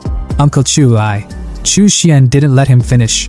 His whip lashed out, piercing through Su Ming's neck with brutal precision. The disciple fell lifeless to the ground as blood pooled around him, leaving the others frozen in fear. Lu stepped forward, his voice tinged with shock. Junior brother, what was that for? But before Chu Xian could reply, another disciple spoke up, his tone filled with anger and disgust. Proper kill. When the Shingang sect interrogated us earlier, it was Su Ming who betrayed Uncle Chu's identity. Another chimed in, piling on. Uncle Chu let him live this long? That guy was lucky to even breathe after what he did. Lu finally nodded in understanding. So that's how it was. Junior brother Chu, I'm sorry for what you endured. Chu Xian's voice was calm, but the cold edge in his words was unmissable. No need to apologize, senior brother. If Su Ming dared betray me once, he'd betray all of you in the future. Such behavior is no different from betraying the sect. He deserved to die. Today, I'm merely enforcing the sect's rules. Let this be a warning. Don't follow his example. The disciples, once boisterous, were now silent, their faces pale with fear. Sensing the tension, Chu Xian's demeanor softened slightly. In addition, I have some good news. I found a lot of blood beads on the Shingang sect's men. Hundreds of them. I've already reached the foundation stage, so these little beads are of no use to me. I'll give them to you. The disciples' eyes lit up with excitement, their earlier fear replaced with gratitude. Thank you, Uncle Chu. Thank you so much. As they eagerly accepted his gift, Chu Xian allowed himself a small, knowing smile. These scraps might be useless to me, but they're enough to win their loyalty. Let them celebrate. They'll need it for what's to come. The air was thick with tension as a mysterious figure stood in the shadows, observing the chaos unraveling before him. His voice was low but laced with admiration, muttering to himself as if chronicling the moment. He used both kindness and force, and he didn't hesitate to kill when necessary. Congratulations, Wuji sect. Looks like you've picked up another prodigy. His words hung in the air like a quiet storm, drawing Chu Xian's attention. Turning to the shadowy figure, Chu Xian narrowed his eyes and asked, Who is he? Before Chu Xian could say more, Lu jumped in, practically buzzing with excitement. This is Wu Ku, the head of the Wu family. His voice carried the energy of someone who clearly respected the man. He risked his life gathering intel on the ancestor and got hurt pretty badly in the process. He's been recovering here since. Chu Xian, his expression softening into gratitude, nodded respectfully toward Wu Ku. Thank you for your help. Wu Ku, ever composed, returned the gesture with a slight bow, his palms pressed together. No need to mention it, he said coolly, though his thoughts revealed a sharper edge. This young man is extraordinary. Making him my enemy in the future would be unwise. Chu Xian, however, was all business. Fellow Taoist Wu, is there any news about the sect's ancestor? Wu Ku didn't waste time. The Golden Core ancestor, Wan Wuying, is also your senior brother Lu's master. He's been captured by the Shingang sect and is currently imprisoned in Yinwu village, to the north of the Yinwu mountains. Sichu Xian's brows furrowed in disbelief. Imprisoned? They left someone alive? His tone was sharp, almost disbelieving. Lu's face twisted in anger as he gritted his teeth. The Shingang sect, those fucking hypocrites. All they care about is sword chi, and the best way to temper it is through battling evil spirits. Wu Ke's voice cut through Lu's anger, his own fury bubbling to the surface. That's not all. The leader of the Shingang sect is using the special physique of our ancestor to extract his blood repeatedly. He's feeding it to an evil spirit to strengthen his sword chi, hoping to break through to the nascent soul stage in one go. The revelation hit Sichu Xian like a bolt of lightning. Outrageous! He roared, his voice echoing with fury. But deep inside, his thoughts were colder, almost sardonic. Ha, somehow that fits their idea of righteousness. Lu, unable to hold back, exploded. Right now, Yinwu Palace is only guarded by 4 Foundation cultivators. The leader only shows up once a month to draw blood. If we avoid him, there's nothing to worry about. Junior brother Chu, let's join forces to rescue Master. Sichu Xian rubbed his chin thoughtfully, his calculating nature kicking in. But there's only the 3 of us at the Foundation stage, against 4 of them. Not to mention the defensive array around the palace. The odds of success are not great. Lu, refusing to back down, pointed out another potential ally. We have one more. She's the disciple of the first ancestor, and is at the 3rd level of the Foundation stage. Sichu Xian's mind immediately connected the dots. She's the one with the best aptitude among all Foundation disciples. If anyone has a shot at reaching the Golden Core stage, it's her, senior sister Li Xianwei. Lu continued, his determination unwavering. I've already contacted her. She left worldly affairs behind, but for the sake of rescuing the ancestor, she's willing to come back. The only condition is that Ancestor Wan accepts her as his eldest disciple. Lu dropped to his knees, bowing his head deeply to Sichu Xian. Please, junior brother Chu. With you, we have the numbers. After this, I'll personally ask Master to accept you as his disciple. Sichu Xian quickly moved to pull him up, his voice steady but firm. Senior brother, get up. If I ever hope to reach the Golden Core stage, I'll need skills only the ancestor can teach. Don't worry, I'm willing to go through hellfire and back for this. The plan began to take shape, and soon they stood at the edge of Yinwu Manor, the wind whipping around them. On a cliff overlooking the city below stood a lone woman. Her presence was magnetic, her aura commanding. Lu bowed deeply. Greetings, senior sister Li. Li Xuanyue's gaze swept over Sichu Xian, her eyes lingering for a moment as a faint blush crept onto her cheeks. Impressive, she said, her voice calm but tinged with admiration. Reaching the Foundation establishment stage under such conditions is no small feat. Without another word, she tossed a mirror to Sichu Xian. The skies over Yinwu Manor are protected by a formation that suppresses demonic cultivators. This treasure, the formation-breaking mirror, can locate the flags of the formation. Since you've just reached the Foundation stage and lack strength, focus on breaking the formation from the perimeter. Sichu Xian caught the mirror, his mind already working. Just as I hoped. With others leading the charge, I can act as I see fit. Out loud, he said. As you wish, senior sister. Li Xianwei turned, her voice sharp as she outlined the plan. Inside the manor are 4 Foundation cultivators. The strongest is at the 3rd level, the weakest has just broken through. I'll handle 2 of them. The other 2 are yours. If there are no objections, let's move. The group nodded in unison. Understood. The battle erupted in a flash of chaos. A massive explosion lit up the sky, a golden mushroom cloud rising high above. The shockwave shook the ground as a voice screamed. Who dares intrude on the forbidden grounds of the Divine Sword sect? Another voice shot back, dripping with mockery. Your dad, that's who? Watching the chaos unfold through the mirror Li Xianwei had given him, Sichu Xian's eyes glinted with resolve. It's time. Summoning his magical tower, he called forth his trio of zombie minions. Xiao Bao, Xiao Long, Xiao Hu, go!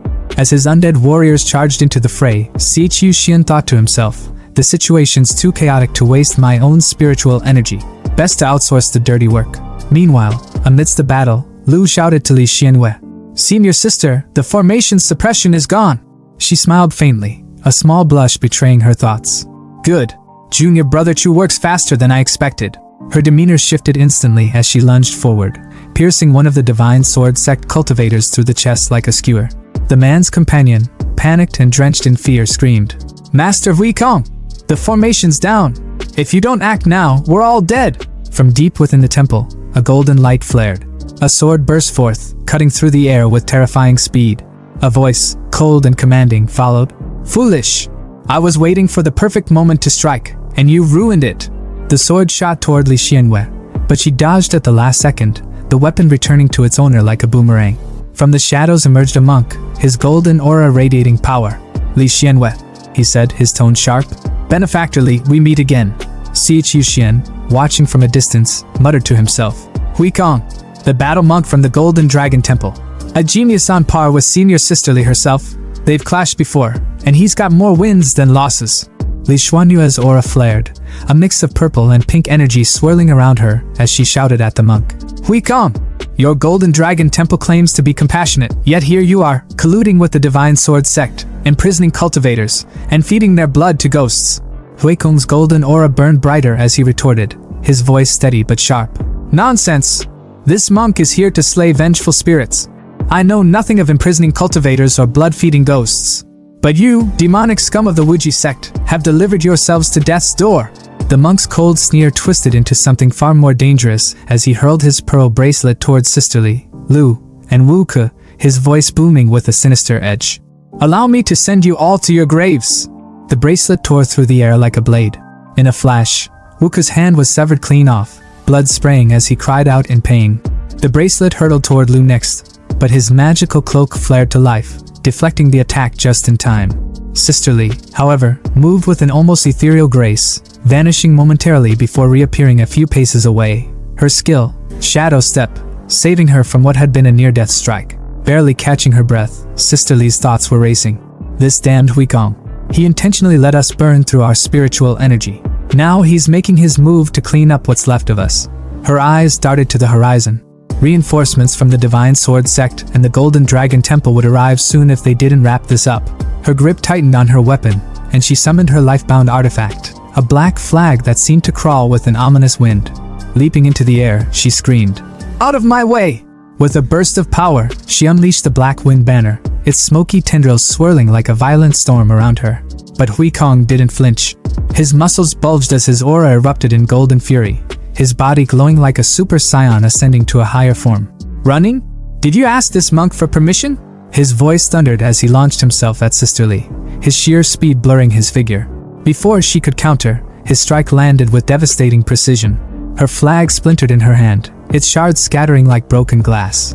Her body hit the ground hard, rolling as smoke and debris exploded around her. Her robes were torn, her weapon destroyed, and her energy drained, but her spirit remained unbroken. Hui Kong stalked toward her with a smug grin, his voice dripping with mockery. Benefactorly, prepare to die. Struggling to lift herself, Sisterly glared up at him, her voice ragged but defiant. Suppressing evil mark, you've actually mastered this technique? No wonder you dare face 3 of us alone. So, this was your trump card. Her words were bitter, her mind racing as she realized the monk's terrifying advantage. Hui Kong raised his sword high, its edge gleaming with murderous intent. His red, devilish eyes glowed as he prepared to end her. But just as he brought the blade down, his body froze, his instincts screaming danger. Something was coming, fast. Summoning his golden bow artifact with a flick of his hand, he prepared to block the oncoming attack. But it was futile. A devastating strike pierced straight through the bowl, shattering it like brittle wood. The whip that had torn through his defense crackled with dark energy, and its owner stepped forward from the shadows. Chu Xian? Sisterly's voice carried a mix of disbelief and awe. Her eyes widened, and for the first time, a faint blush colored her cheeks. He didn't run. He didn't abandon us. He waited for the perfect moment and destroyed Hui Kong's suppressing evil mark in one flawless strike. Hui Kong staggered back, clutching his chest where the whip had left a searing wound. His fury boiled over as he growled, "Brat, who the hell are you?" Chu Xian didn't answer, his silence more menacing than any words. Instead, he surged forward, his hand igniting with a fiery claw of dark energy. The monk's confidence cracked as he retreated, barking, "Dark fiend claw? Laughable! Do you think such a low-level technique can even scratch me?" A Divine Sword sect lackey, watching from a distance, chimed in with a sneer. "So slow. I doubt that thing can even graze the hair on Master Hui Kong's head." Chu Xian ignored the taunts, muttering to himself, "Dark fiend energy," as the claw shimmered with an ominous crimson flame. Without hesitation, the claw clamped down on Hui Kong, its sinister energy wrapping around him like a vice. The monk's body convulsed violently, and before he could even react, blood erupted from his mouth as the claw tightened, crushing him. A stunned Sisterly watched the scene unfold, her voice brimming with admiration. What a clever move! Junior brother Chu first used spiritual energy to form the Dark Fiend Claw, tricking Hui Kong. Then, at the perfect moment, he infused it with Dark Fiend energy, turning it into a lethal weapon. Lu, pulling off his magical cloak, looked equally amazed. Where did Chu Xian even get such potent Dark Fiend energy? Hui Kong, still pinned in the claw's grip, roared in rage and desperation. Cunning demonic bastard! I'll rip your guts out! Summoning his final treasure, the Vajra beads, he called forth a glowing shield of golden light that surrounded him. But Chu Xian wasn't fazed. With a flick of his wrist, his whip cracked through the air like a thunderbolt, obliterating the beads in an instant. The shattered fragments rained to the ground as Hui Kong's face twisted in horror. Chu Xian's expression darkened, his voice low and deadly. Die! The whip lashed out again, its tips slicing through the air with terrifying precision. Hui Kong's bravado crumbled as he stammered. If you kill me, my master will hunt you to the ends of the earth. His words were cut short, quite literally, as the whip cleaved his head clean in two.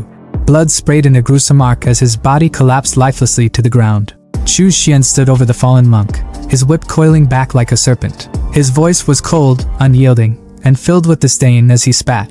Do you really think I'm the type to be intimidated by empty threats?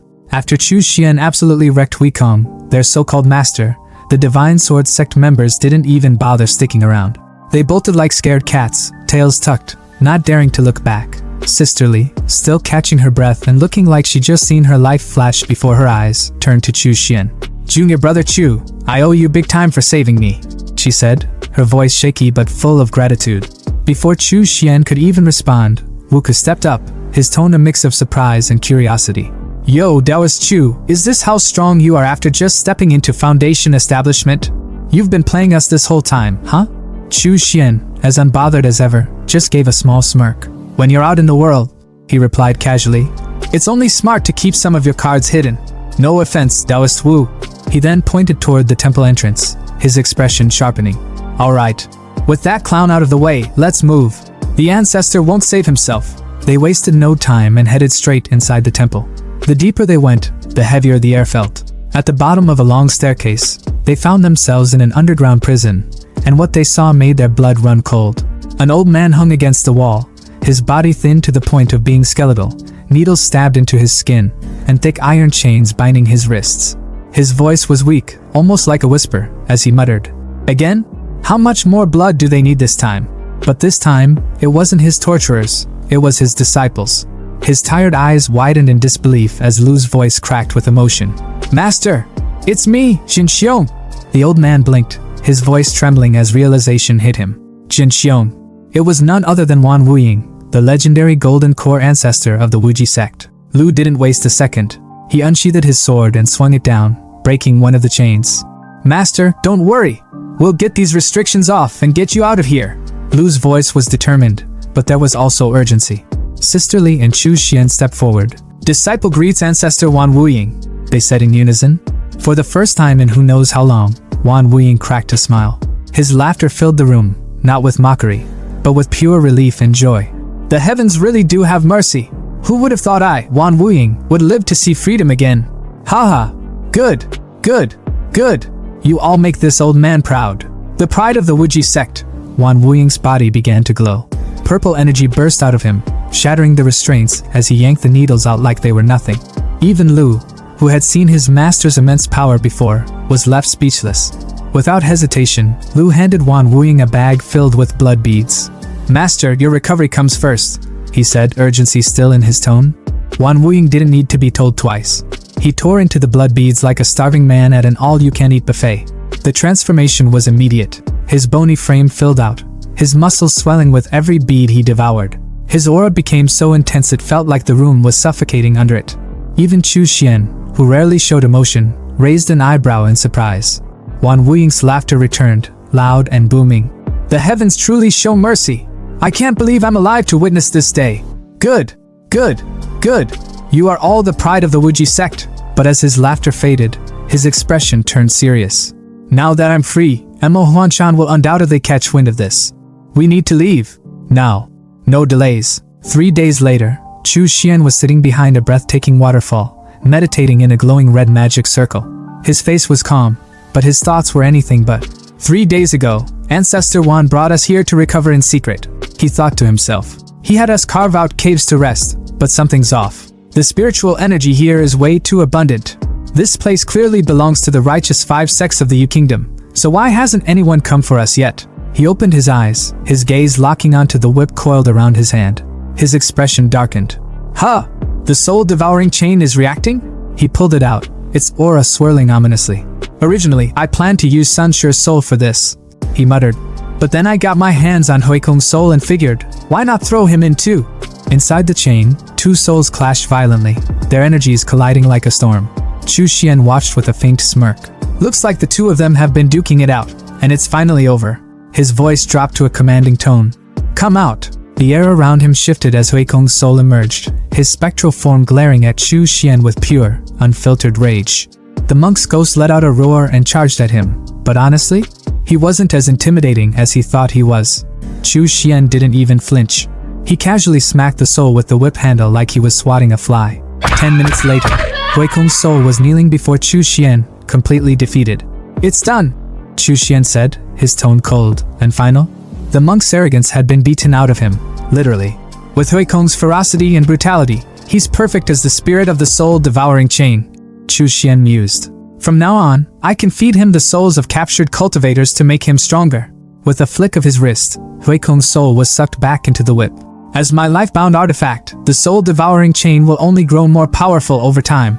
And naturally, Huikong's strength will grow with it. His moment of reflection was interrupted by a voice from the other side of the waterfall. Uncle Chu, the ancestor has emerged from seclusion. Aunt Lu asked me to call you over. Chu Xian sighed, shaking his head. Here we go again, he thought. Inside the cave, Wan Wuying sat on a throne carved from stone, his gaze sharp and commanding as he addressed his disciples. Nephew Lu, as the last disciple of the first patriarch, I owe you for my freedom. Today, I've seen your strength, talent, and character, and they're all exceptional. But that monk from the Golden Dragon Temple wasn't ordinary. He had the suppressing evil mark. How did you manage to defeat him? Sisterly, ever respectful, quickly replied as Chu Xian entered quietly. To be honest, ancestor, it wasn't me who defeated Huikong. It was junior brother Chu. Wan Wuying's eyes lit up with curiosity. Oh? Lu stepped in, nodding. Master, the monk's name was Huikong. He was ruthless and cunning. The 3 of us barely made it out alive. It was junior brother Chu who held back until the perfect moment, then took him out in one decisive strike. Even the blood pearls you consumed came from him. Chu Xian stepped forward with confidence, bowing deeply as he spoke with an air of respect that could have inspired a whole motivational speech. Disciple Chu Xian of the Wuji sect greets the ancestor. His tone was crisp, sharp, and full of expectation. But the ancestor? Yeah, he hit him with the most soul-crushing line possible. Eyes half closed, voice calm but dismissive, he muttered. Chu Xian? Never heard of you. Bro, the disappointment was palpable. Chu Xian's face held it together, but inside? Pure devastation. You could practically hear his pride cracking like glass. Lu, being the MVP big bro he is, quickly stepped in to save the moment. Master, he began, voice smooth like he practiced this in the mirror. Back when the sect fell, junior brother Chu was still in the chi refinement stage. He's grown a lot since then. The ancestor raised an eyebrow, stroking his beard like some wise old sage in a drama. When the sect fell, you must have been at least chi refinement level 8 or 9, Chu Xian. And yet, he paused, his gaze cutting like a knife. I don't recall any disciples at that level matching your name. Ouch. That was a second blow to the ego. But Chu Xian wasn't about to let himself collapse. With a calm smile that screamed, I've got this. He clasped his hands and responded humbly. At that time, I was only at chi refinement level 4. After the sect's destruction, something clicked. Like I unlocked cheat codes or something. And I advanced rapidly. With a bit of luck and, well, a lot of blood pearls, I recently reached the foundation establishment stage. The ancestor froze for a moment, his brain buffering. In his head, he was basically screaming. Hold up. In just 1 year, this kid went from chi refinement level 4 to foundation establishment. His thoughts spiraled. Talent like this is insane. No, this is golden core potential, easy. I need to lock him in before someone else snags him. With a decision made, the ancestor raised a hand, his fingers glowing with swirling purple energy as he pointed directly at Chu Xian. Chu Xian, he said, his voice booming with authority. Would you like to become my disciple? Chu Xian's brain was doing backflips. This was it. The jackpot. The dream. Perfect, he thought, barely containing his excitement. Future cultivation techniques? Secured. He dropped to the floor, bowing so low you'd think he was worshipping the ground. "Ancestor," he said, voice dripping with humility. "I humbly accept." The ancestor, Wu Ying, descended from his throne like a king granting an audience. His steps were slow and deliberate, his face lit with rare satisfaction. When he reached Chu Xian, he extended a hand and gently pulled him up from the bow. "Good, good," Wu Ying said, stroking his beard with a smile that could rival a proud dad at graduation. "Having a disciple like you brings me great joy." Then, Wu Ying turned his attention to the rest of the squad. "Xian Yu Wu Ke," he said, his tone now all business. "Now that I'm the only golden core cultivator left in the Wuji sect, would you both also like to become my disciples?" The room shifted as the trio lit incense sticks, the ceremonial vibes hitting hard. Together, Li Xianyu and Wu Ke spoke up, voices steady and full of respect. "Disciple Li Xianyu greets master. Disciple Wu Ke greets master." Wu Ying gave a slow nod, his sharp gaze scanning the group like he was sizing up his new team. His fingers found their way to his beard again as he mused. "Xianer," he said, calling out Chu Xian. "Your talent is unmatched. But Xian Yu, Wu Ke, and Jin Xiong have experience that you lack. From now on, Li Xianyu will be your senior sister, Lu Jin Xiong your second senior brother, and Wu Ke your third senior brother." Chu Xian bowed his head respectfully, his tone solid as he replied, "Understood." But while the words were calm, his senior sister, Li Xianyu, was not as zen. She glanced at him, her face neutral but her thoughts a storm of insecurity. "So that's how it is," she thought bitterly. In the ancestor's eyes, Chu Xian's worth already surpasses mine. Otherwise, why would he offer him discipleship first? Before the tension could thicken, Lu Jinxiong stepped in with a practical question. "Master, what are your plans now?" Wu Ying's expression turned sharp, his tone reflective as he asked. "Who's taken over the 3 states of the Wuji sect?" Li Xianyu stepped forward, her voice steady as she laid down the facts. "Tongzhou was taken by the Divine Sword sect. Jiangzhou was split between the Golden Dragon Temple and the Miaoying Temple. As for the fertile northern region of Wuzhou, that's under Yuling Mountain now. And the barren southern region of Wuzhou, where we are currently, has been claimed by the Tianyin sect." Lu rubbed his chin thoughtfully, his tone laced with just a hint of amusement. "So the Tianyin sect drew the short straw, huh? Losing 2 golden core cultivators during the attack on the Wuji sect only to get stuck with literal scraps. That's rough." Chu Xian stayed quiet, his face a mask of calm, but his thoughts were buzzing. This division of spoils is a mess. There's no way resentment isn't brewing. It's only a matter of time before someone starts throwing punches over this. Lu suddenly straightened, his voice sharper now. "Master, are you saying our target is?" Wu Ying's expression didn't change, his tone steady and calculated. "Exactly. The Tianyin sect is the perfect choice to approach right now." And as if on cue, shadows stirred outside the waterfall, figures emerging from the mist like some dramatic reveal.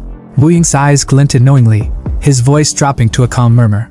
"And it just so happens, the people I've been waiting for have arrived." The roar of the waterfall was deafening, the mist rising like a ghostly veil as the sun glinted off the crashing water. And then, cutting through the chaos, stepped a man, middle-aged, rough around the edges, and with a massive green snake draped around his neck like it was some kind of avant-garde scarf. His voice boomed, sharp and accusing as he called out to the golden core ancestor, Wu Ying. "Old Ghost Wan, you've got guts, hanging around Tianyin sect territory like it's a public park. Aren't you even a little worried we might rat you out?" But Wu Ying? Nah, he wasn't fazed.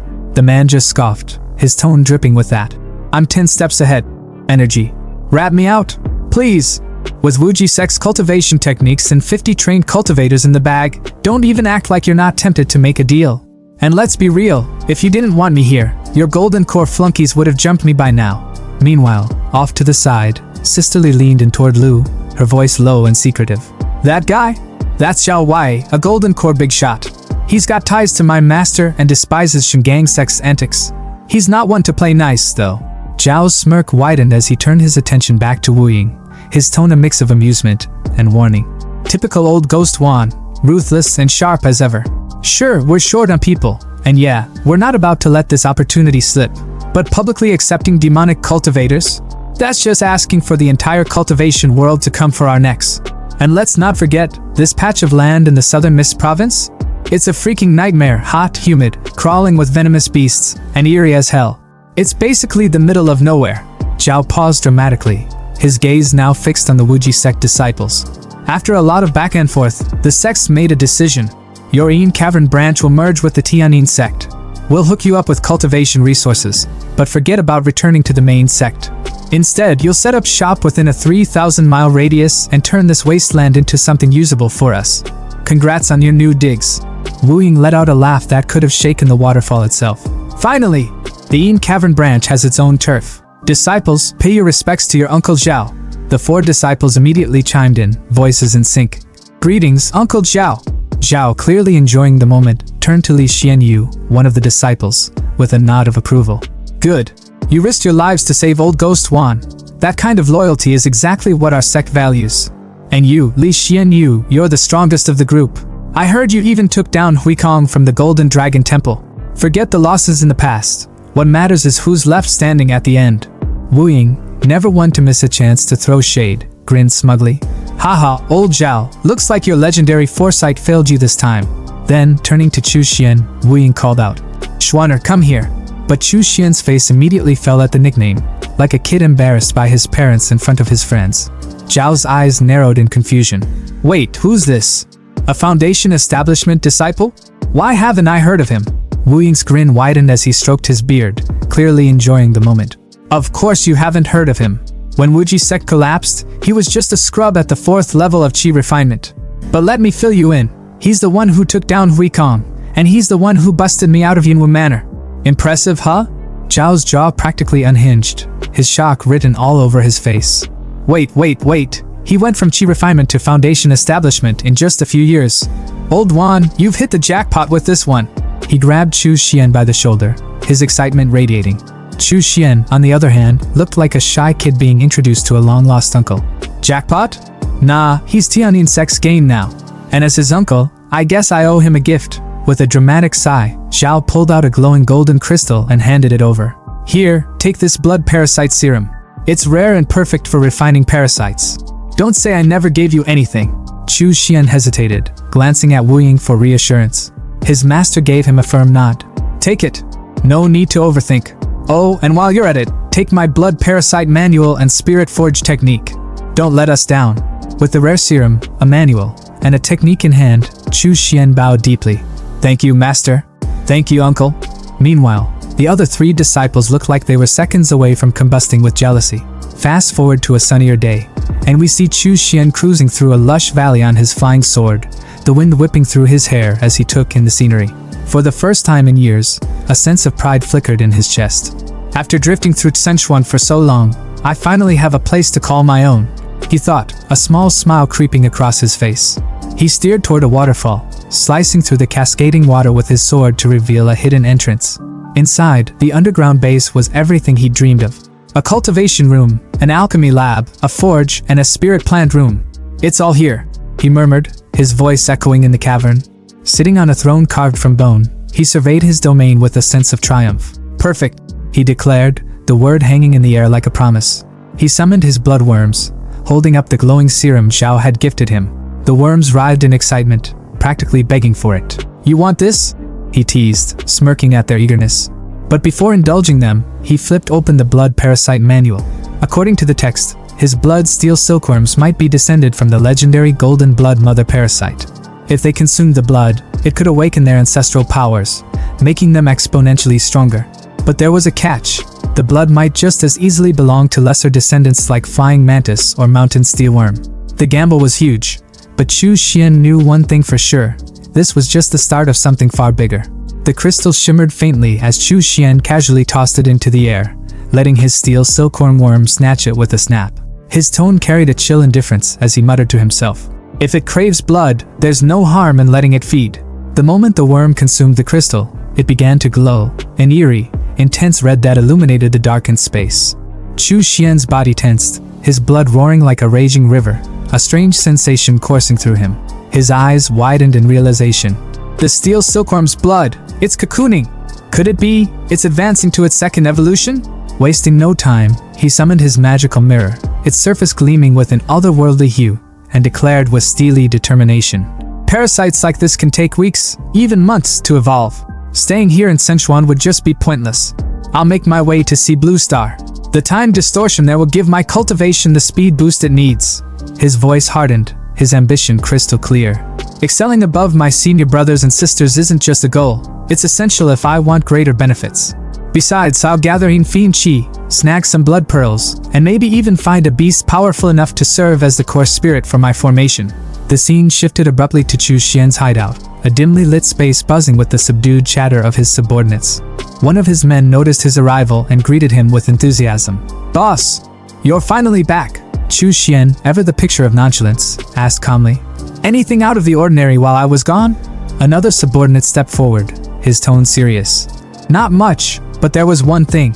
A two-headed python, over 50 meters long, showed up in Longjiang City. It's been dominating the area. 2 months ago, it escaped from the Linjiang army's pursuit and fled to Donghu City." The man hesitated, then continued. "It rampaged through Donghu, entered the fiend soul trap formation briefly, and somehow escaped. The Linjiang armies deployed over 100 soldiers to Donghu's waters, hunting it down." Chu Xian's eyes sharpened at the mention of the python. Without wasting a second, he grabbed his flying sword and soared into the sky. As the wind rushed past him, his mind raced. Ordinary beasts that enter my fiend soul trap get absorbed as nourishment. But this python, it survived? A smirk crept across his face, one that promised nothing good for the python. If its soul has unique properties, it might just be perfect as a core spirit for my formation. Meanwhile, in Donghu City, the Linjiang army had set up a base near the river. At the center of the chaos stood Lin Xiao, the commanding officer, her military uniform pristine despite the tension in the air. Her tone was sharp as she addressed her team. "This is the last choke point before the lower Longjiang. It's inevitable the python will pass through here. We must intercept it, or it'll escape for good." Beside her were 2 other commanders, the bald and burly Xiongxing and Li Taimu, whose imposing figure could rival a villain from a dystopian drama. Lin Xiao turned to Wang Gangjian, the black security company boss, and asked, "Donghu is your territory. Got any suggestions?" Gangjian hesitated before offering his advice. "Commanders, I recommend visiting the Cultivator staying at Heodal Hotel. With his help, capturing, or even killing, the python would be a breeze." Lin Xiao's gaze hardened, her tone icy. "Let's not bring this up again. General Yi already said he's just a flashy individual with some tricks. Or are you questioning General Ye's judgment?" Gangjian could only sigh in defeat. Suddenly, someone shouted, pointing toward the water. "Something's moving underwater." 2 trucks, equipped with chains and nets, revved their engines. Xiongxing barked out an order. "Deploy the net!" The chains shot into the water, and moments later, the massive 2-headed python was dragged into view, thrashing violently. Li Taimu, ever the tactician, commanded, "Fire!" A barrage of bullets rained down on the beast, and its agonized roars echoed through the river. As the chaos subsided, Chu Xian arrived at the scene, observing from above.